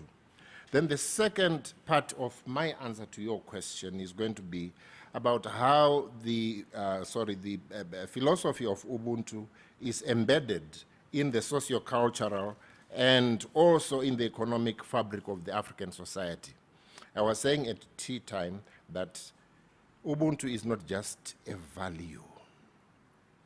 Ubuntu is an economic framework. It tells us about how people actually produced and made use of labor in order to sustain their living. It also talks about how people generated knowledge. It also talked about how people related to each other. I remember growing up as a child that the most important thing that we had to do was to go and be a representative of my family at a gathering of people that were perhaps working on the fields of somebody. So, you know, we would take turns to move around in our homes to work on the fields of different families. And that's how production was meant to happen. It's no longer happening these days, perhaps because of the changes that have happened in our societies. But I want to reflect on that. And then I also want to talk a little bit, and I think this has been covered, about some of the findings that we had from the research which endorse the fact that Ubuntu leadership probably has got a relevance in our times. So I will start off therefore with the socioeconomic and cultural milieu. I think that the continent is currently at a crossroads, searching for its lost identity and looking for ways in which to unify itself. And this is all being done because the continent wants to remove itself from the peripheries of development thinking and to position itself as an authentic and self-determining entity. And I think this is true about any part of Africa. You talk to the youths, you talk to grown-ups like myself, and we see that perhaps one of the most important avenues for the development of Africa into the future is its unity. And colleagues, there is no better way to have unity which is actually founded on a philosophical understanding. And that philosophical understanding, in my view, is actually Ubuntu. So that's you know, a socio-economic cultural milieu. And I also mentioned the fact that I think it connects very synergistically with many other Afrocentric ideas. And I think because of that, you know, it also becomes quite unique. I've also mentioned the fact that it connects very, very clearly with global ideas about leadership, right? The collaboration, the collaborative leadership, the partnerships, the teamwork, the combined vision that we would like to develop for our own institution and so on and so forth. All those have got a lot to do and a lot that can be used to explain through a focus on Ubuntu.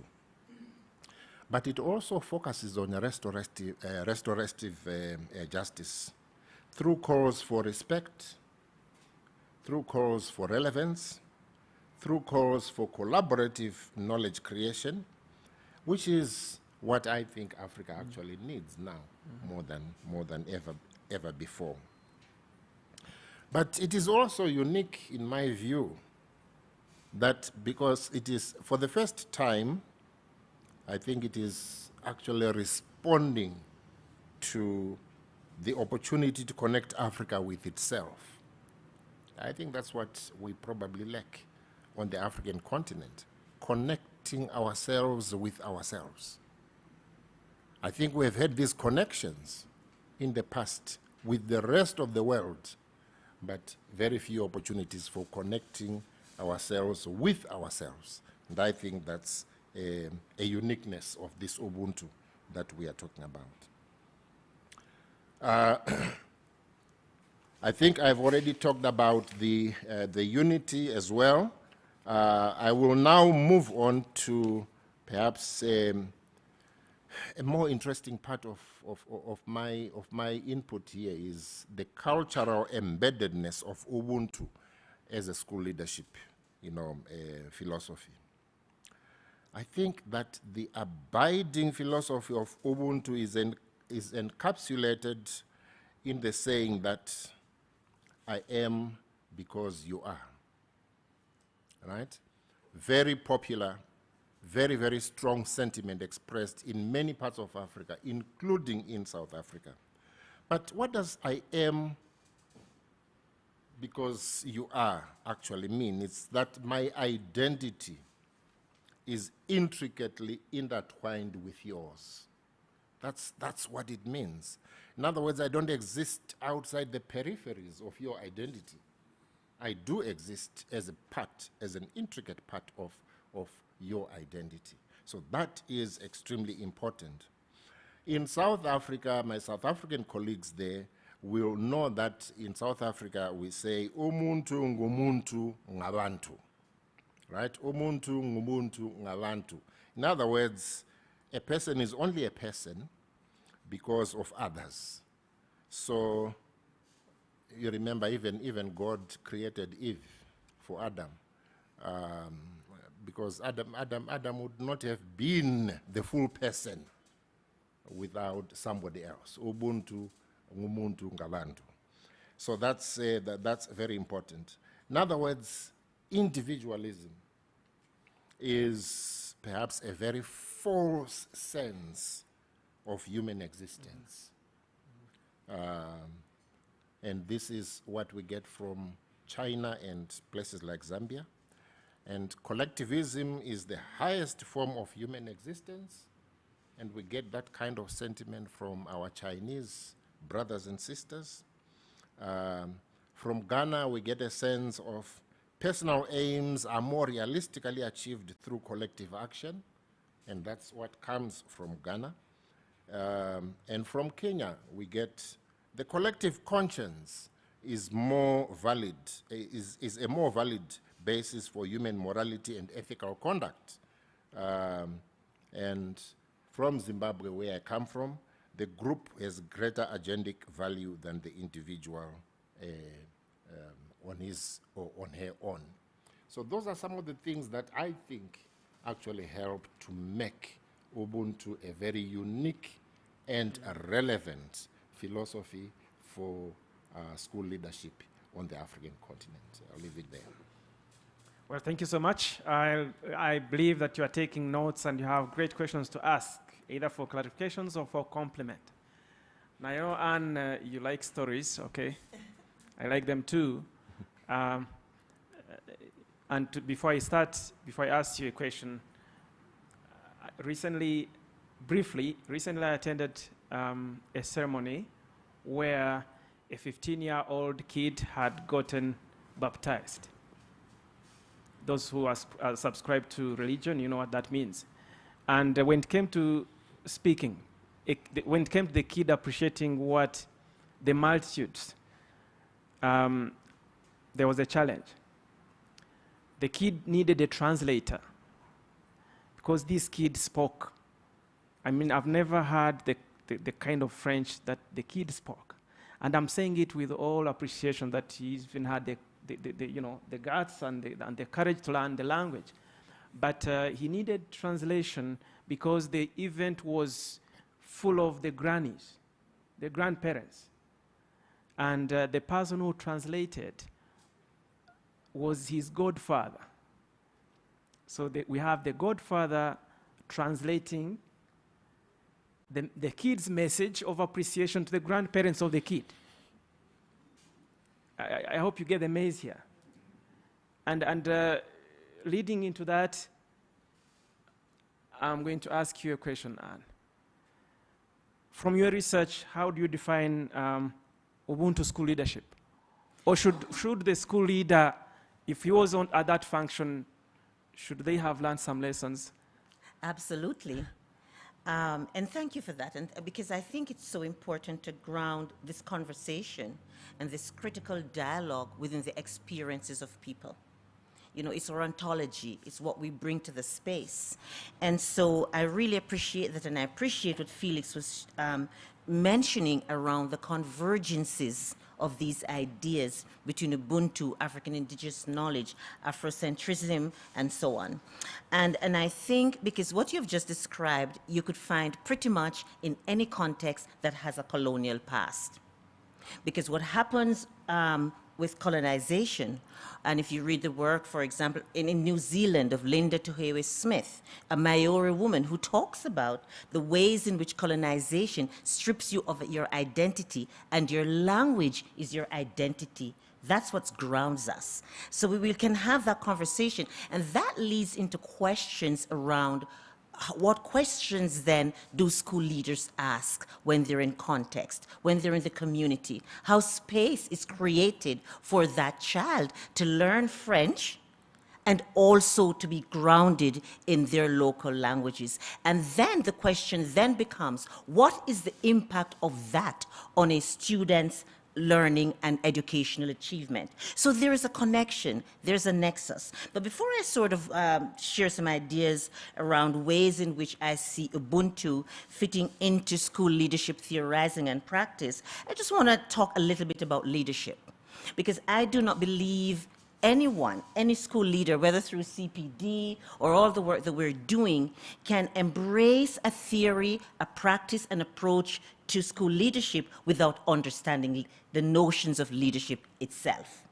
And so let me just pause there for a minute to say we need to acknowledge that leadership is a contested term.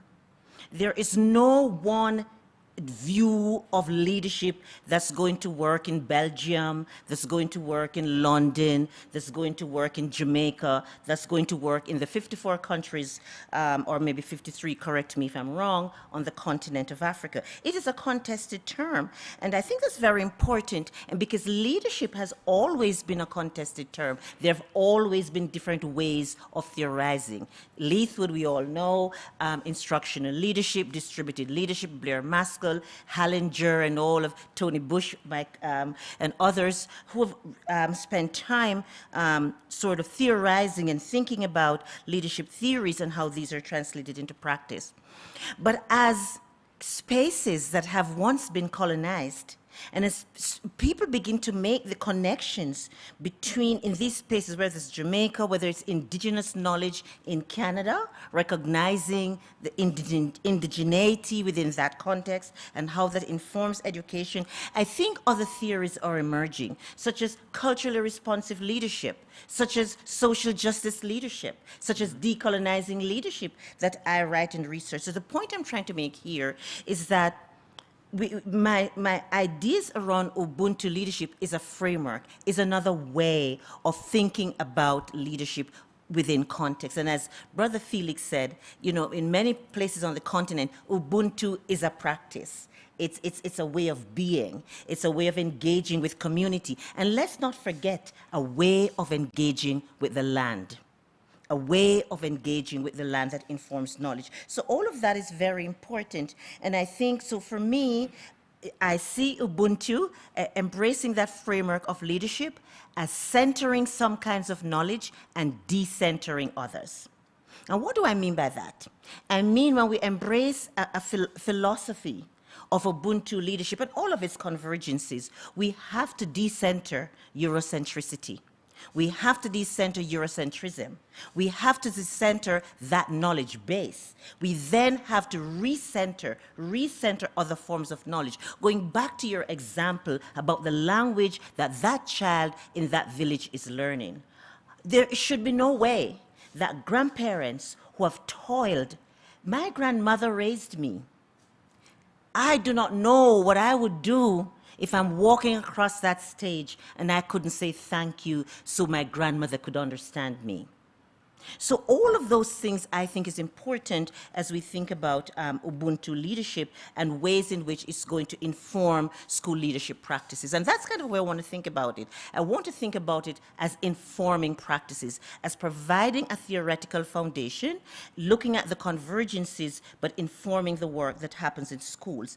And so what I want to say to that as well is therefore, and of course my research and the findings from that we've done sort of pointed to that, and it's this whole idea then of the place of the school within the community. But I just want to say something else. as we begin to think about Ubuntu leadership, we then have to begin to say, what are the alternative questions we must ask about how those who are engaging in leadership, both formal and informal, in schools, what questions are they going to ask about certain things? What questions are they going to ask about discipline?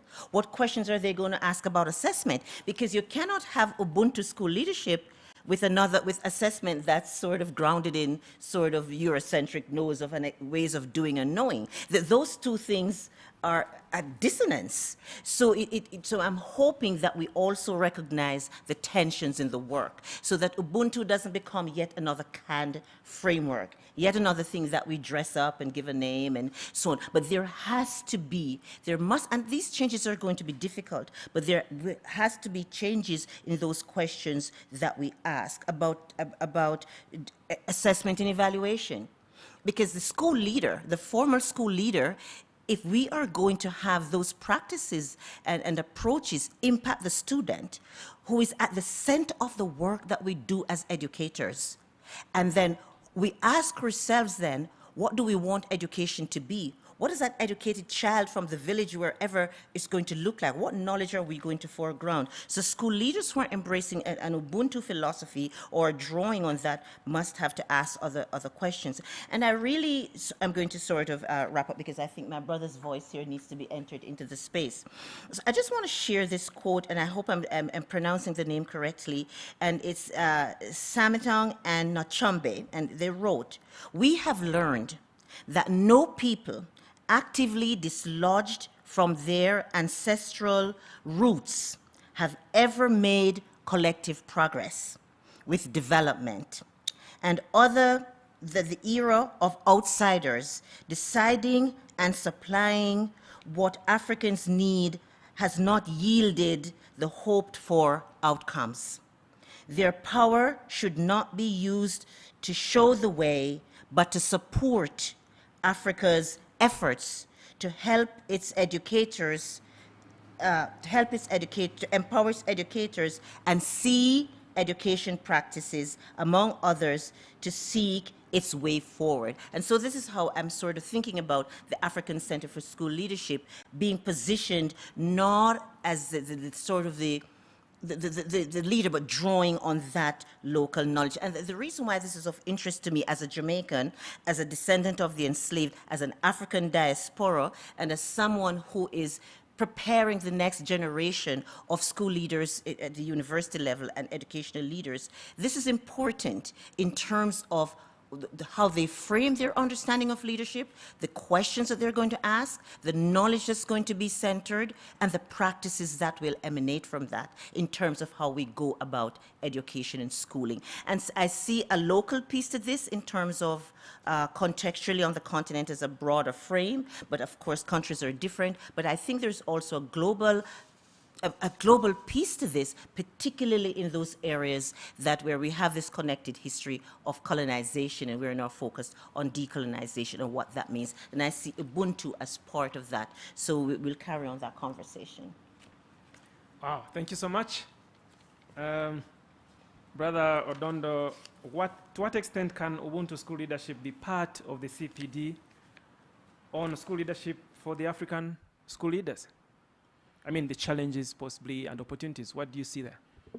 Thank you, Mike. I've fallen in love with the discussions going on the floor.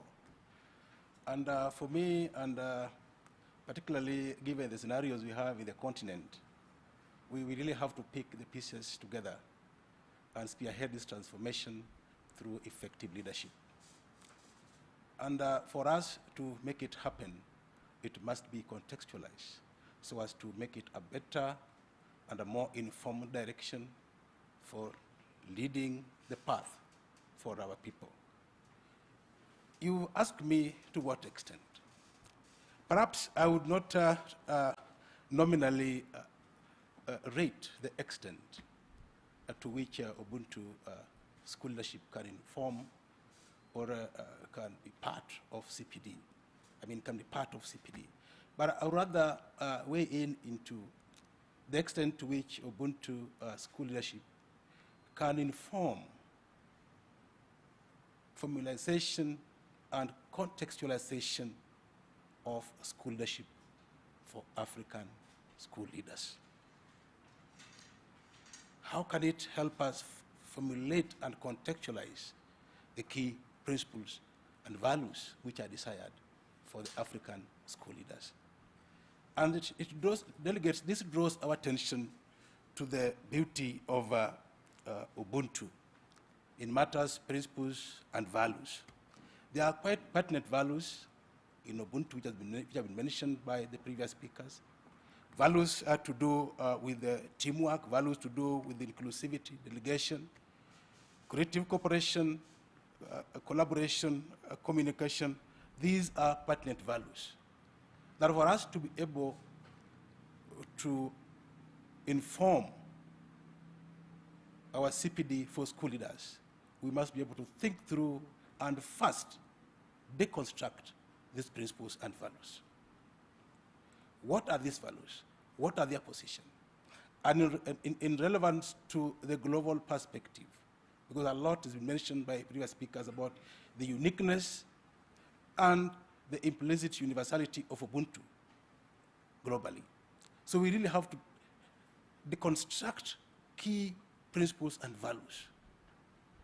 Having deconstructed these principles and values, we really have to concretize the values, put them in the position of African school professional standards, and capture them in the thinking of competency indicators.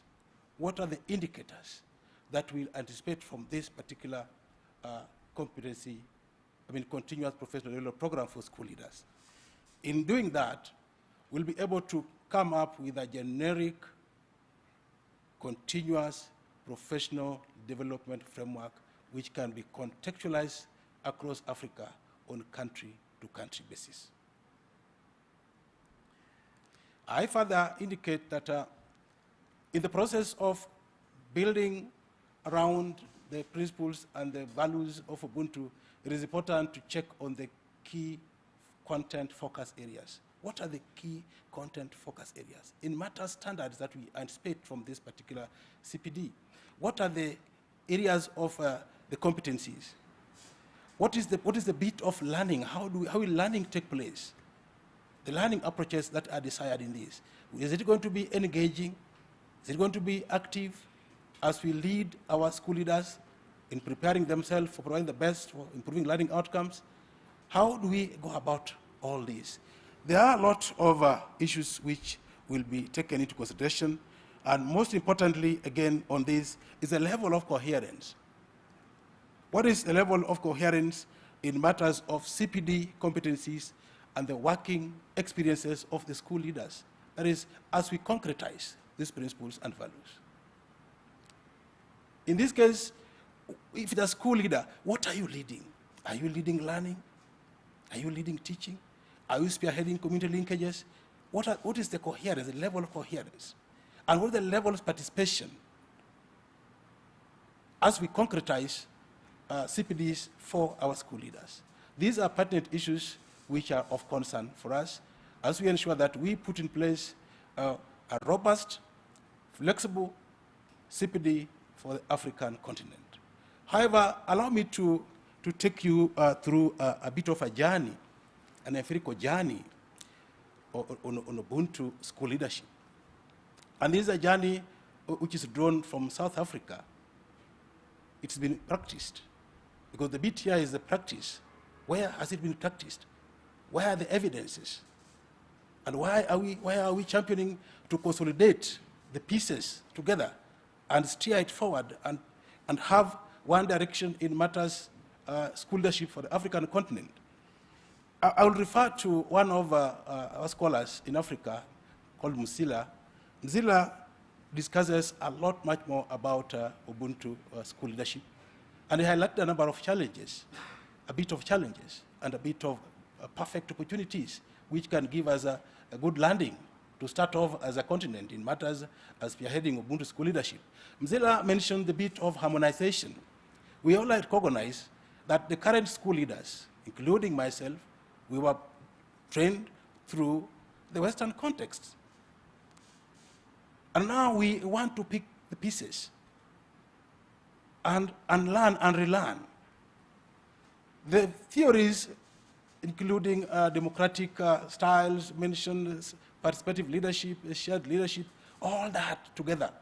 If you dichotomize those theories and look at them through the lens, there is a bit of some similarities with the Ubuntu school leadership. So one may not look at Ubuntu school leadership in isolation, but Ubuntu school leadership indeed goes deeper into the selflessness, the solid bond between the leadership and the participants who are involved in this particular process. Another bit which may be a kind of a challenge is internalizing Ubuntu values. Sometimes the leaders brought up from the Western perspective may not really recognize the bit of love. How do I love at a workplace? Where is the limit for some of these values? How do we care? Respect, compassion, where are the limits? So internalizing some of these principles and values may bring a bit of a small challenge when it comes to embracing Ubuntu school leadership. And the other bit of burdensome, Ubuntu is highly democratic, the aspect of interdependence amongst the workforce. It can bring some aspect of a burden to the leadership and even workers. Why too much? Why you are too much on us? You know, why can't you just steer on with your direction? So these are key issues. And not all leaders may be receptive to Ubuntu. Sometimes, based on the orientation, one may look at Ubuntu to be oppressive to my value system. This is a bit of a challenge. However, we have to contend to the prevailing scenarios that Ubuntu is a potential and is a leadership direction which has got evidence in matters of its application and will be able to steer us further as a continent in matters transforming our institutions of learning. COSA 1994 picks one or two of key values. COSA picks creative cooperation, empathetic communication, teamwork, and say these are crucial in leadership. And in looking at them in a continuum, you'll find them in other models. And again, in matters concerning building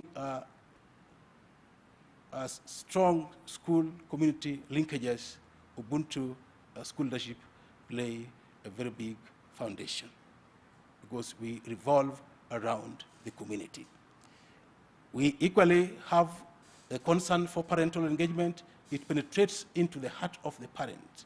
Parents are involved in steering leadership for our institutions of learning. They are involved in learning and they're involved in the teaching processes. So in a bit of kind of concluding in this particular discussion, I want to indicate that Ubuntu school leadership has got a whole landscape opportunity for the African continent. It is universal across Africa. That is being emphasized by other speakers here. And as I conclude, ladies and gentlemen, we have a purpose and we have to consolidate it together and steer Ubuntu school leadership, contextualize this to be one of the key models which can be touted across the world, academia. Thank you. Well, thank you so much. We're going to be picking questions from the audience and from the people that are following us online. But if I may, and as usual, 1 minute. Listening to you speak, it's all good. And there are perceptions around. And the question I'm going to ask is based on perceptions that may be held by my brother who is not here. That are we talking about possibly grooming leaders, soft leaders in that sense, who embrace the values of love, care, empathy, teamwork, and who may not survive the wave of materialism, go-getter attitude, cutthroat competition. We are split between different schools of thought. And if I may ask you that question, just 1 minute, all of you possibly. Are we talking about that leader who is going to play safe, play good, love, care, and then in a world that is cutthroat competition, go get it, stand out and be counted? What do you think? Takeaways? I heard you speak and I was, yeah, this is good. But then I also thought about the practical realities that in our environment and what parents may want of their leaders and of their kids. What do you think? Any one of you can just... There is an emerging school of thought in critical scholars who look at leadership in a critical way. We're now talking about radical love. We're now talking about an ethic of care.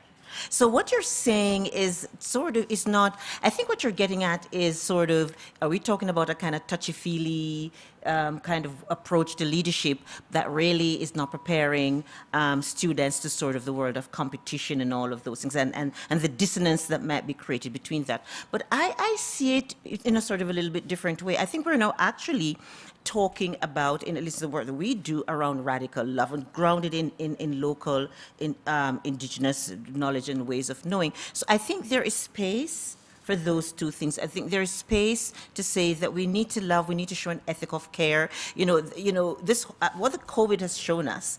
We were like saying people are discovering mental health and well-being. Mental health and well-being is not a new idea. It's not a new construct. It's not a new concept. It is something that has existed for a long time. We just have not paid enough attention. And so I think in the sort of the world that we're emerging into is that, yes, we need to have radical love. We need to have empathy. We need to have care. All of those are good leadership practices and approaches, good philosophy, good theory, but it's good practice. And there is a connection between that and student engagement. Remember, it is about student engagement. It's about feeling that they belong in the space. Now we say, are students thriving? Are they thriving, and what does that mean? And yes, to go out and be into a world where there are going to be contextual, contradictory, all kinds of challenges. I think that grounding students in their own lived experiences, in their own community knowledge and values is one of the best ways to prepare them to do that. So I see a nexus. Thank you, Anne. Thank you so much. We're going to be picking questions from the audience, but just a comment. A comment very fast. Thank you, thank you, Mike, on that. I want to weigh in by indicating that we cannot separate collaboration and competition. And for me, I would indicate that Ubuntu would promote collaboration. In its sense, we collaborate and compete. As we build leaders, not building followers. And ensure that we develop a healthy environment for competition, not thought-cut competition. A competition based on love, based on purpose, for common good of everyone in the society. Thank you. Thank you. Prof? Know their space very well. Leaders who understand their context very well. And I think we do not, on the African continent, perhaps have such leaders, because we tend to use a different kind of lens for understanding, the context in which we are. But I think we also need leaders who will be able to understand the world. It's not just about your space. It is also about understanding the whole world. But it is also the capability to analyze the world using your own lenses. And this is what we haven't been able to do. That's what we haven't been able to do. We haven't been able to analyze the world using our own lenses.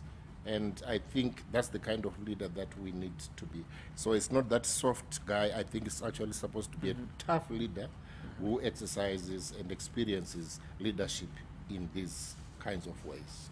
Thank you so much, Prof. And I think there is a key word there, a leader who understands his or her own world, own context, but also understands the other world and the other context, so that we don't go into the extremes.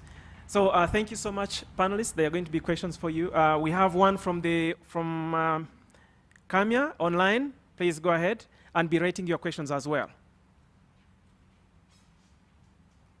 Kamia online, I'm informed that you have a comment. And Kamia is still preparing himself. Oh, sorry. Got you. Thank you so much, our panelists and members present. For me, my comment goes back to the start of the conference, where I'm wondering whether there was no literature from Uganda on school leadership. That was one. Then number two, as I continue to listen to the leadership, school leadership, at this particular minute or moment in our school landscapes where digitalization has disrupted the school landscape, I was wondering why such a very productive research did not capture that part of the conversation. And I thought it's quite a missed opportunity at the moment. Thank you. You're going to be responding to...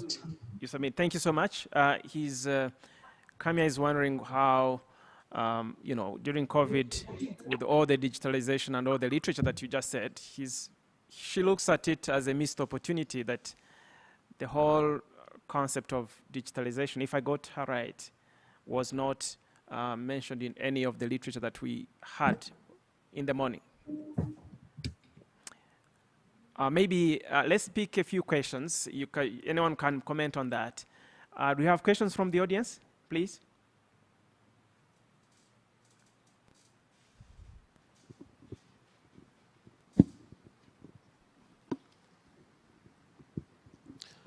Thank you very much, Program Director. Please allow me to get a little bit deeper.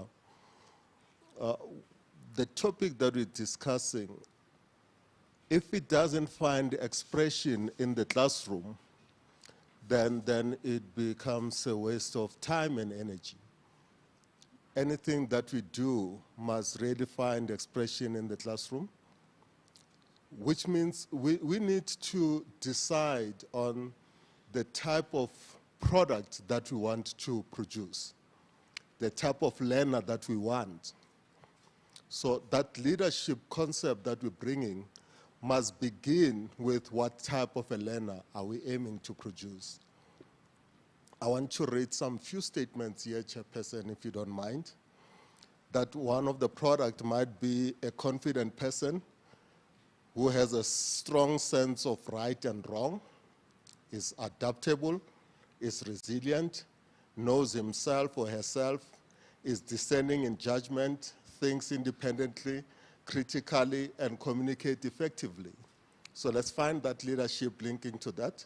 It should be a self-directed learner who questions, able to reflect, perseveres, and take responsibility for his own learning. Other statement might be, this should be an active contributor who is able to work effectively in teams. That was picked up by the panelists there. And we're looking for a concerned citizen who's rooted in the country and including in the continent, and has a strong sense of civic responsibility and is informed about the country and the world and takes active part in bettering the lives of others and around them. Then you can begin to build that type of leadership because you know what type of a product you're looking for. Then you bring in these other values that are shared and common in the continent, which will then drive the leadership program.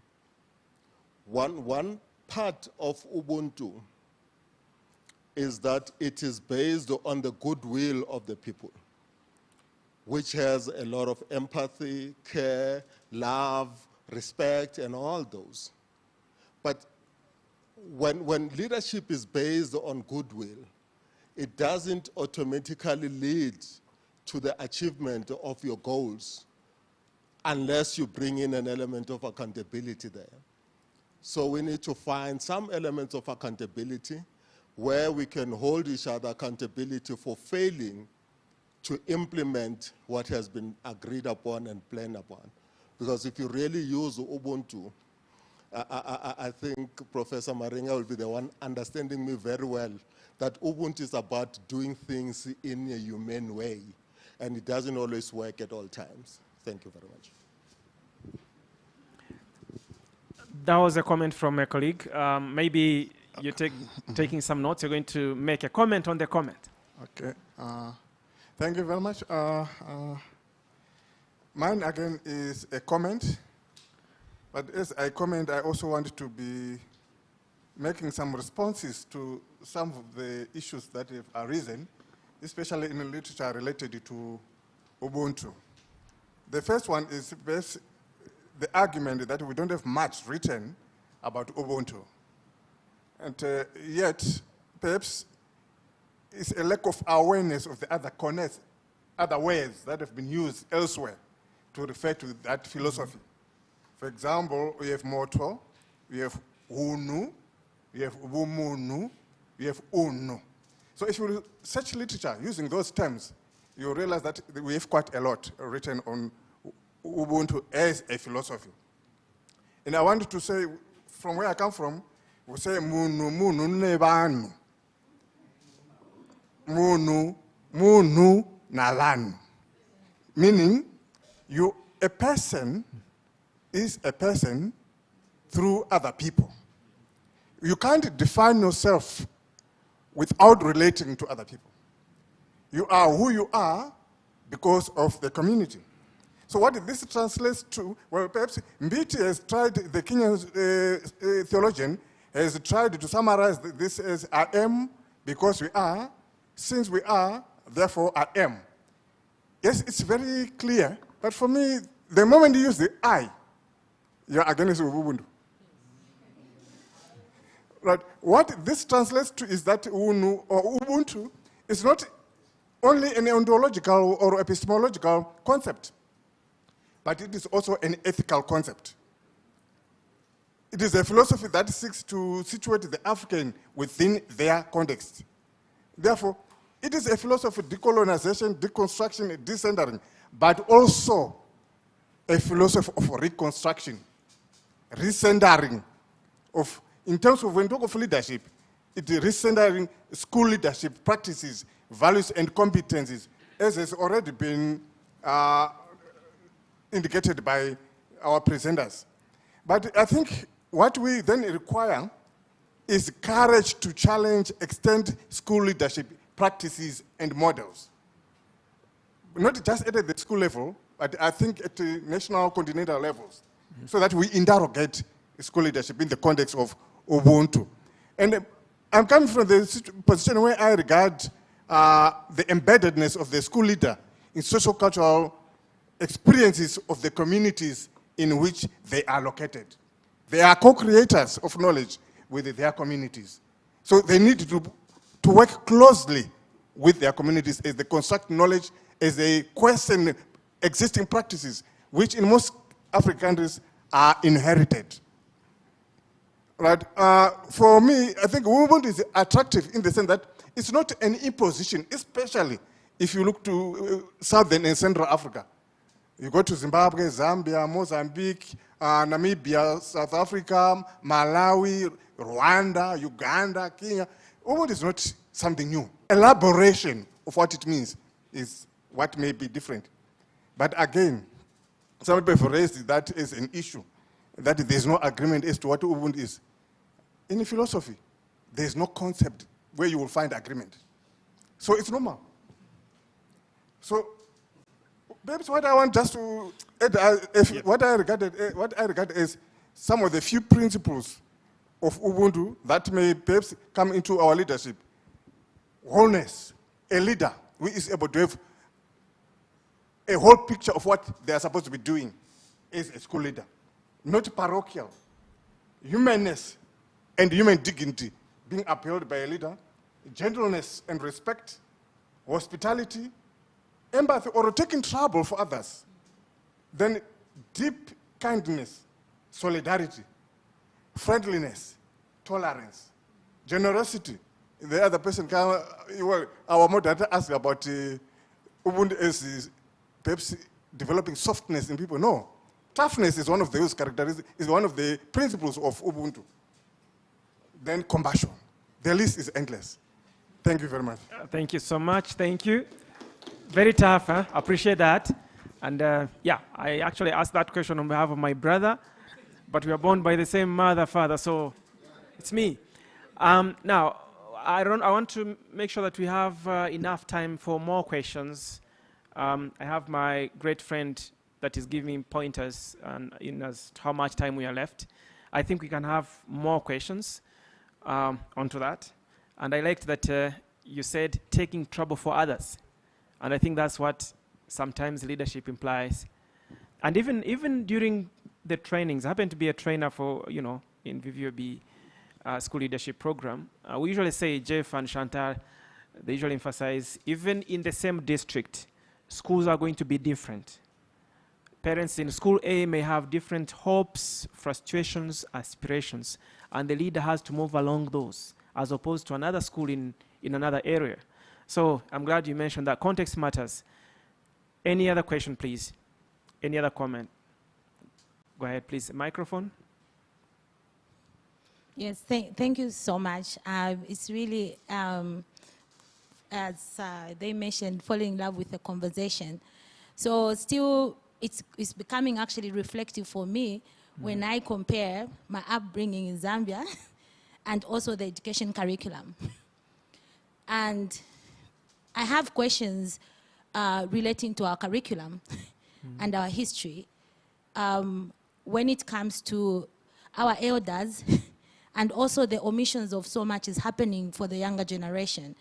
So when I look at the freedom fighters who did independence, I did a little bit of research from Kwame Nkrumah to Kenneth Kaunda to Nelson Mandela, and the list is endless. They used the Ubuntu concept for them to win independence.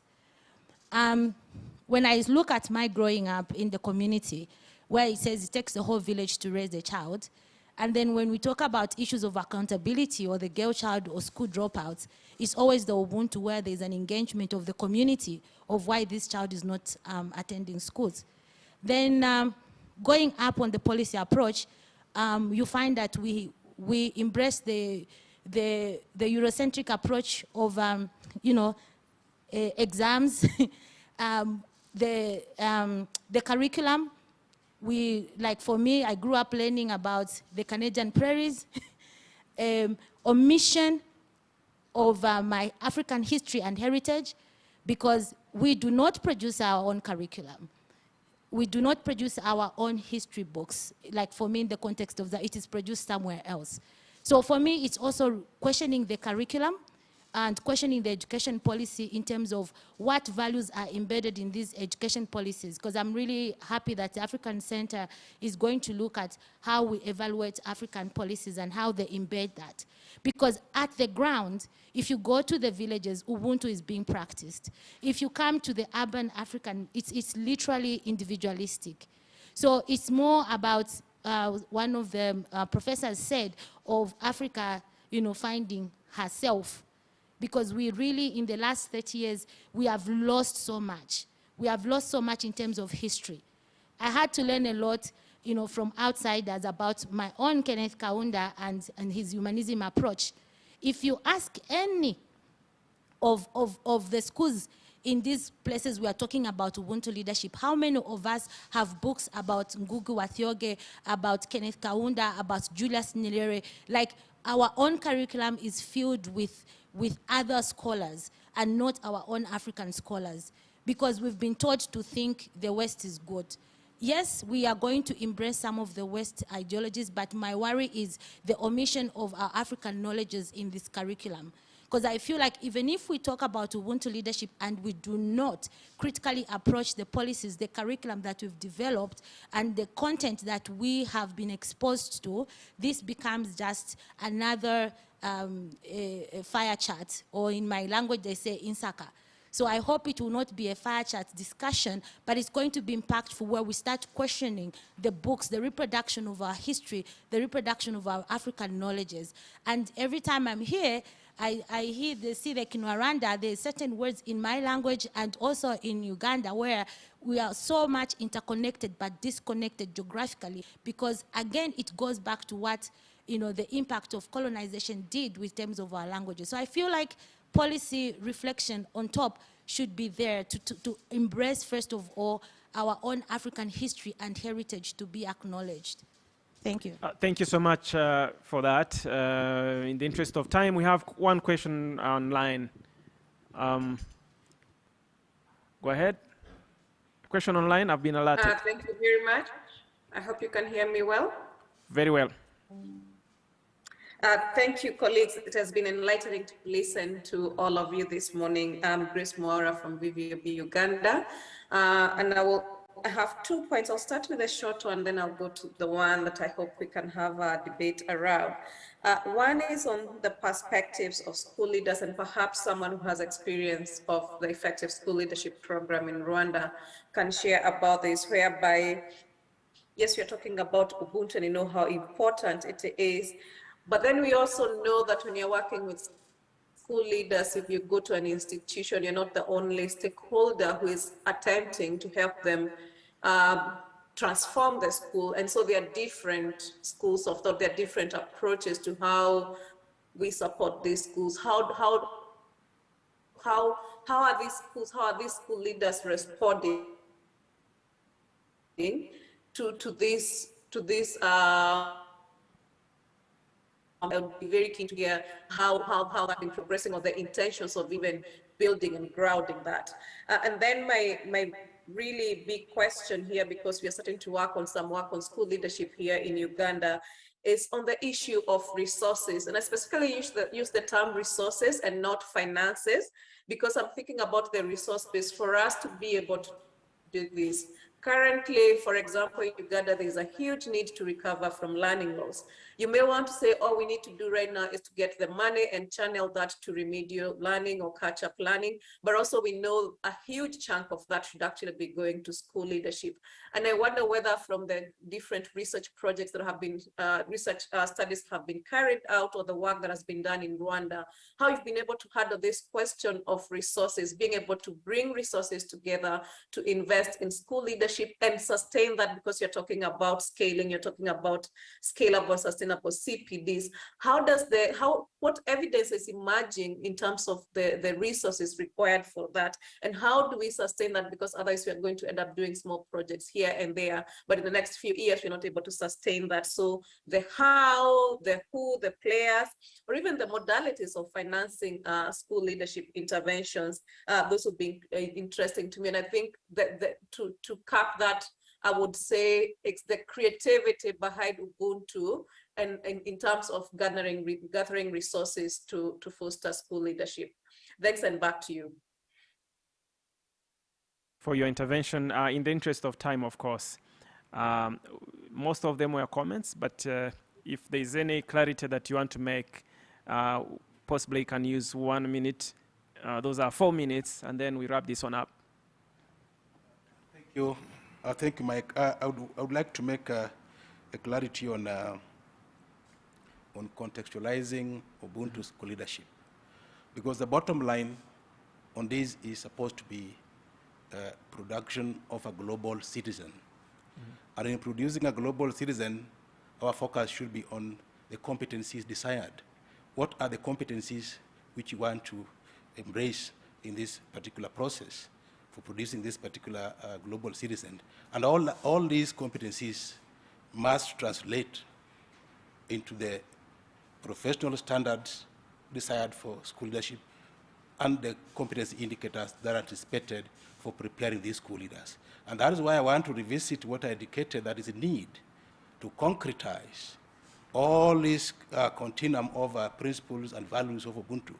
We look into them in the eyes and identify which key principles and values will give us a global citizen, so that we are able to consolidate it into the professional standard for school leaders. Thank you. you got us into another very interesting global citizen, maybe for another time. The other thing is to ask ourselves, in the whole narrative of global citizen, who is moving towards who and at what cost? Maybe for another day, but just something to reflect. Yes, please. And I'm going to sort of have a holistic approach to the questions that and comments that were made, and I think, I think in terms of if I'm understanding how VVOB is thinking about the African Center, it's a space. It's going to be a space for critical dialogue that will then yield critical praxis. So that's kind of and within that sort of thinking, I think rather than seeing, maybe words get us into trouble, frameworks and plans rather than process. Because school leadership is contextual. It's contextual to the immediate, it's contextual to the wider space, it is contextual to the larger country. So it is so layered and it's so contextual. And so there is no essentializing of an approach. What I think Ubuntu School, and what I think for me was so exciting about this is that even the taking up of discussing Ubuntu leadership within this context is a recognition and an honoring that the continent and other spaces that have been colonized are no longer policy borrowing, are no longer practice borrowing, are no longer, but literally now struggling and looking through to say knowledge is here and that knowledge is valued and that knowledge can inform. So that's kind of how I'm thinking about it. And then when I move from that to the praxis, to the practical, so if you go to a school, how are you going to have this conversation with the principal? How are you going to have this conversation with the people at the ministry who are creating policy? Because leadership doesn't exist outside of educational policies. Schools do not exist as entities on their own. It's within a larger context of education, schooling within that country, within that area, and so on. And so for me, how I see this, and it really, I'm honing in on the possibilities. So when you're at that meeting, if I'm thinking through a lens of Ubuntu, what are the questions am I going to ask? And somebody was saying about the product, I would say maybe we change the language and say, what kind of student? And we begin to ask questions. We begin to ask questions about school uniforms. Let me get real practical now. What are some of the questions that you're going to ask about school uniforms and children having to find money for school uniforms? We went to the school visit on Tuesday, and we saw ways in which that school principal was already practicing Ubuntu by having the communities come into the school who couldn't afford the money for the uniform to plant food. And that was their contribution. So we're not bringing anything new. We're only now saying, let's not use instructional leadership from Britain.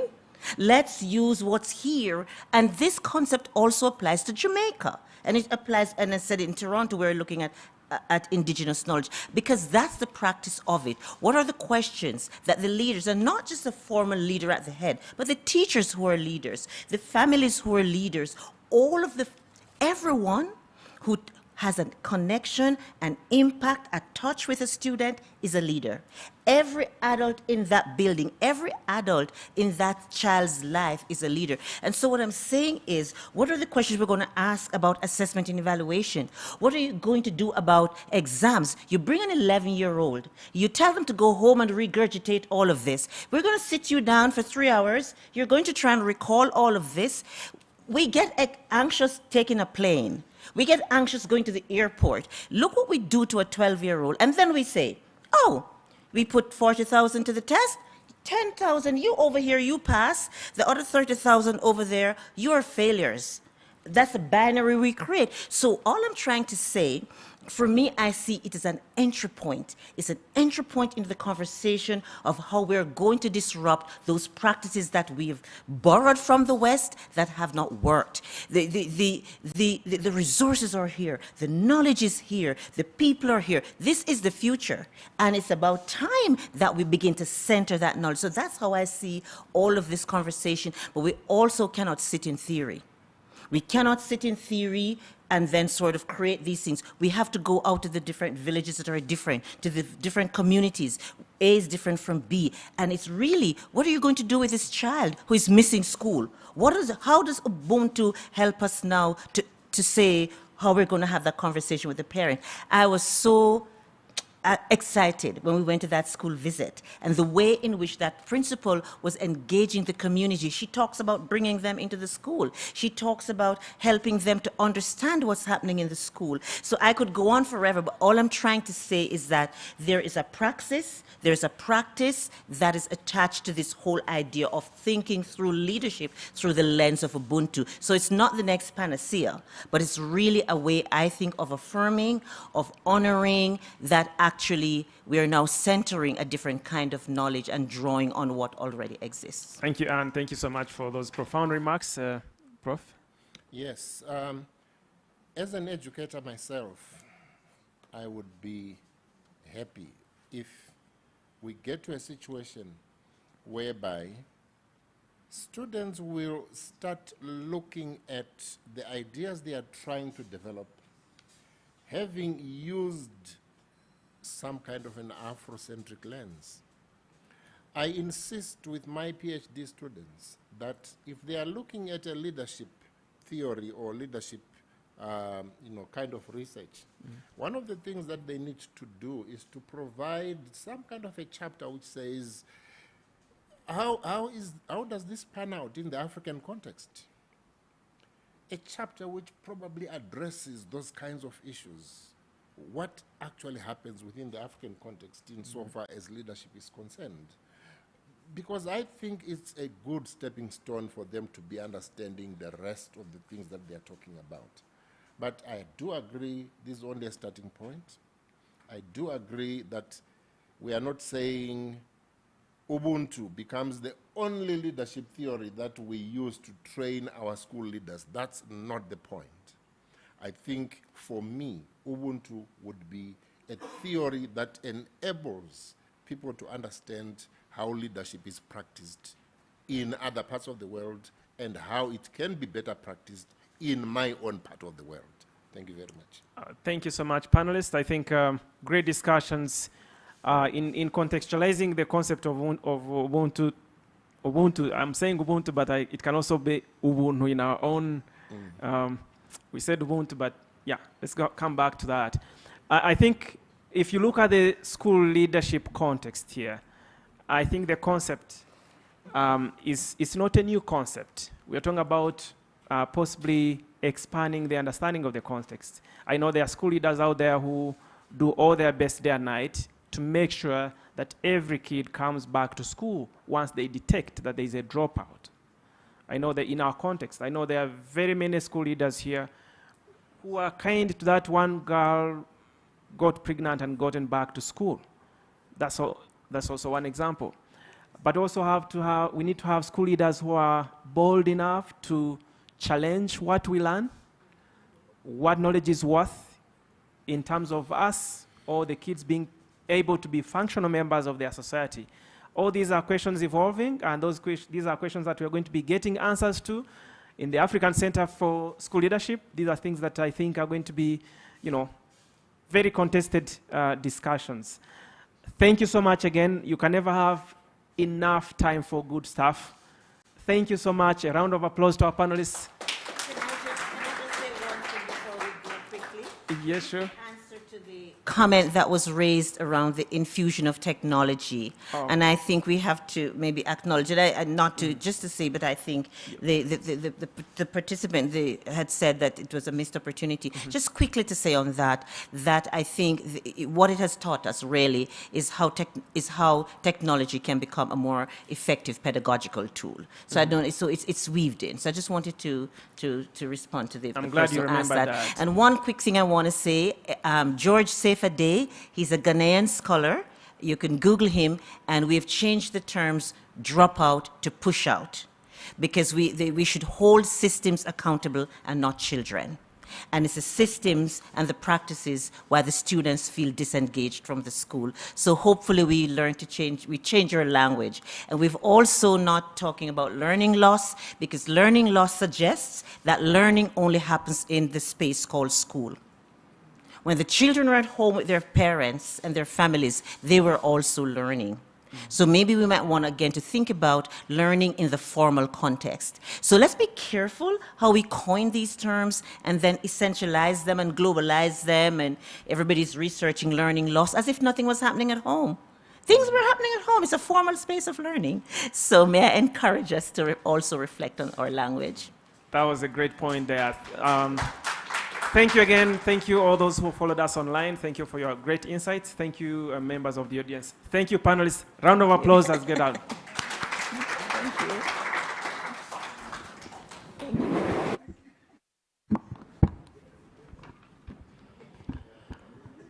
Wow. That's very... Thank you very much. Thank you very much, Michael, for a very nice moderation. Thank you very much, distinguished panelists, for very great insights on this interesting topic. I believe for some of us who could have heard it for the first time, we have something to go with in terms of values, in terms of what stands for African philosophy. Very interesting. Yeah, I now want to invite Jeff for a recap and a way forward. Welcome, sir.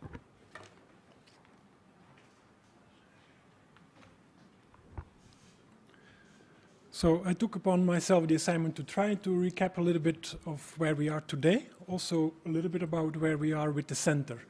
I know that I'm standing in between this and lunchtime, so I will keep it very brief.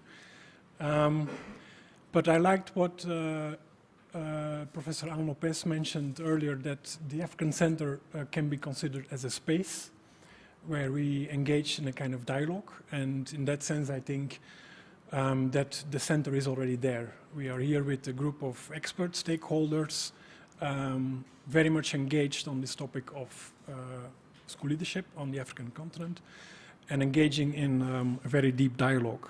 So where we are today, we started with presentations of two studies that we consider as foundational studies for the African Center.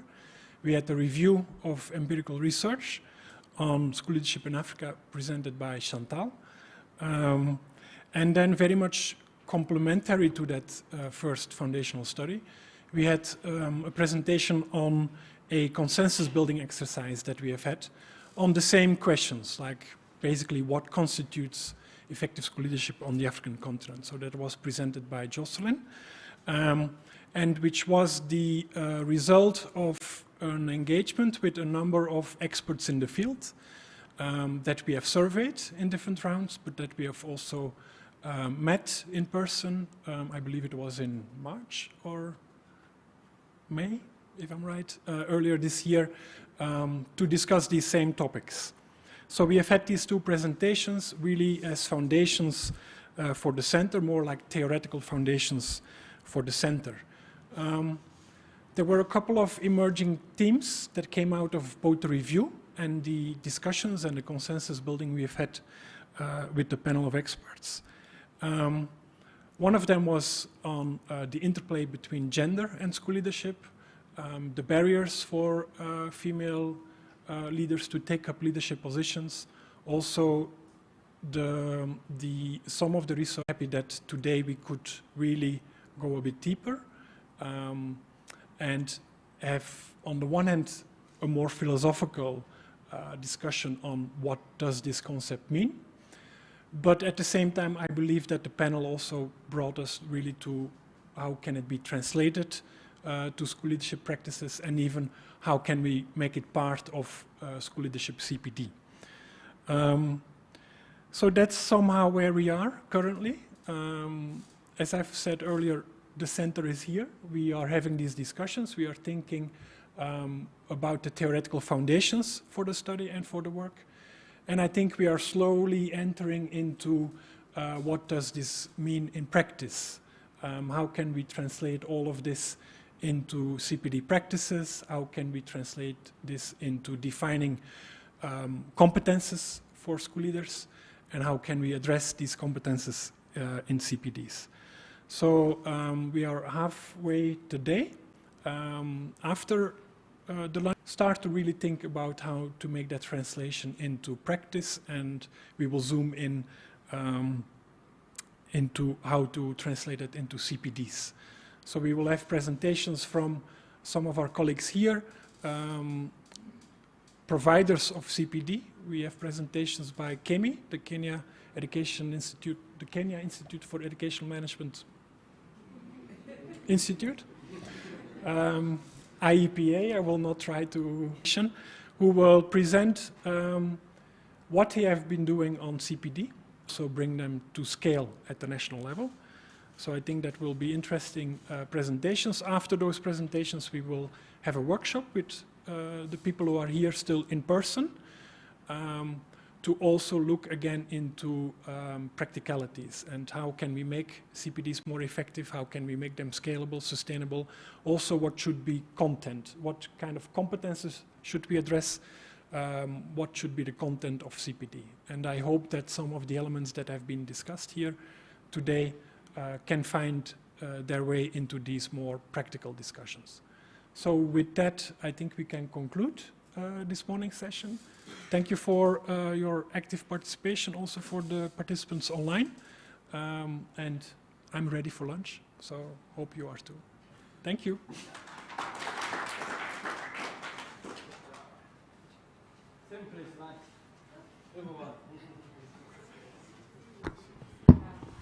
Our online participants, you can also go for lunch.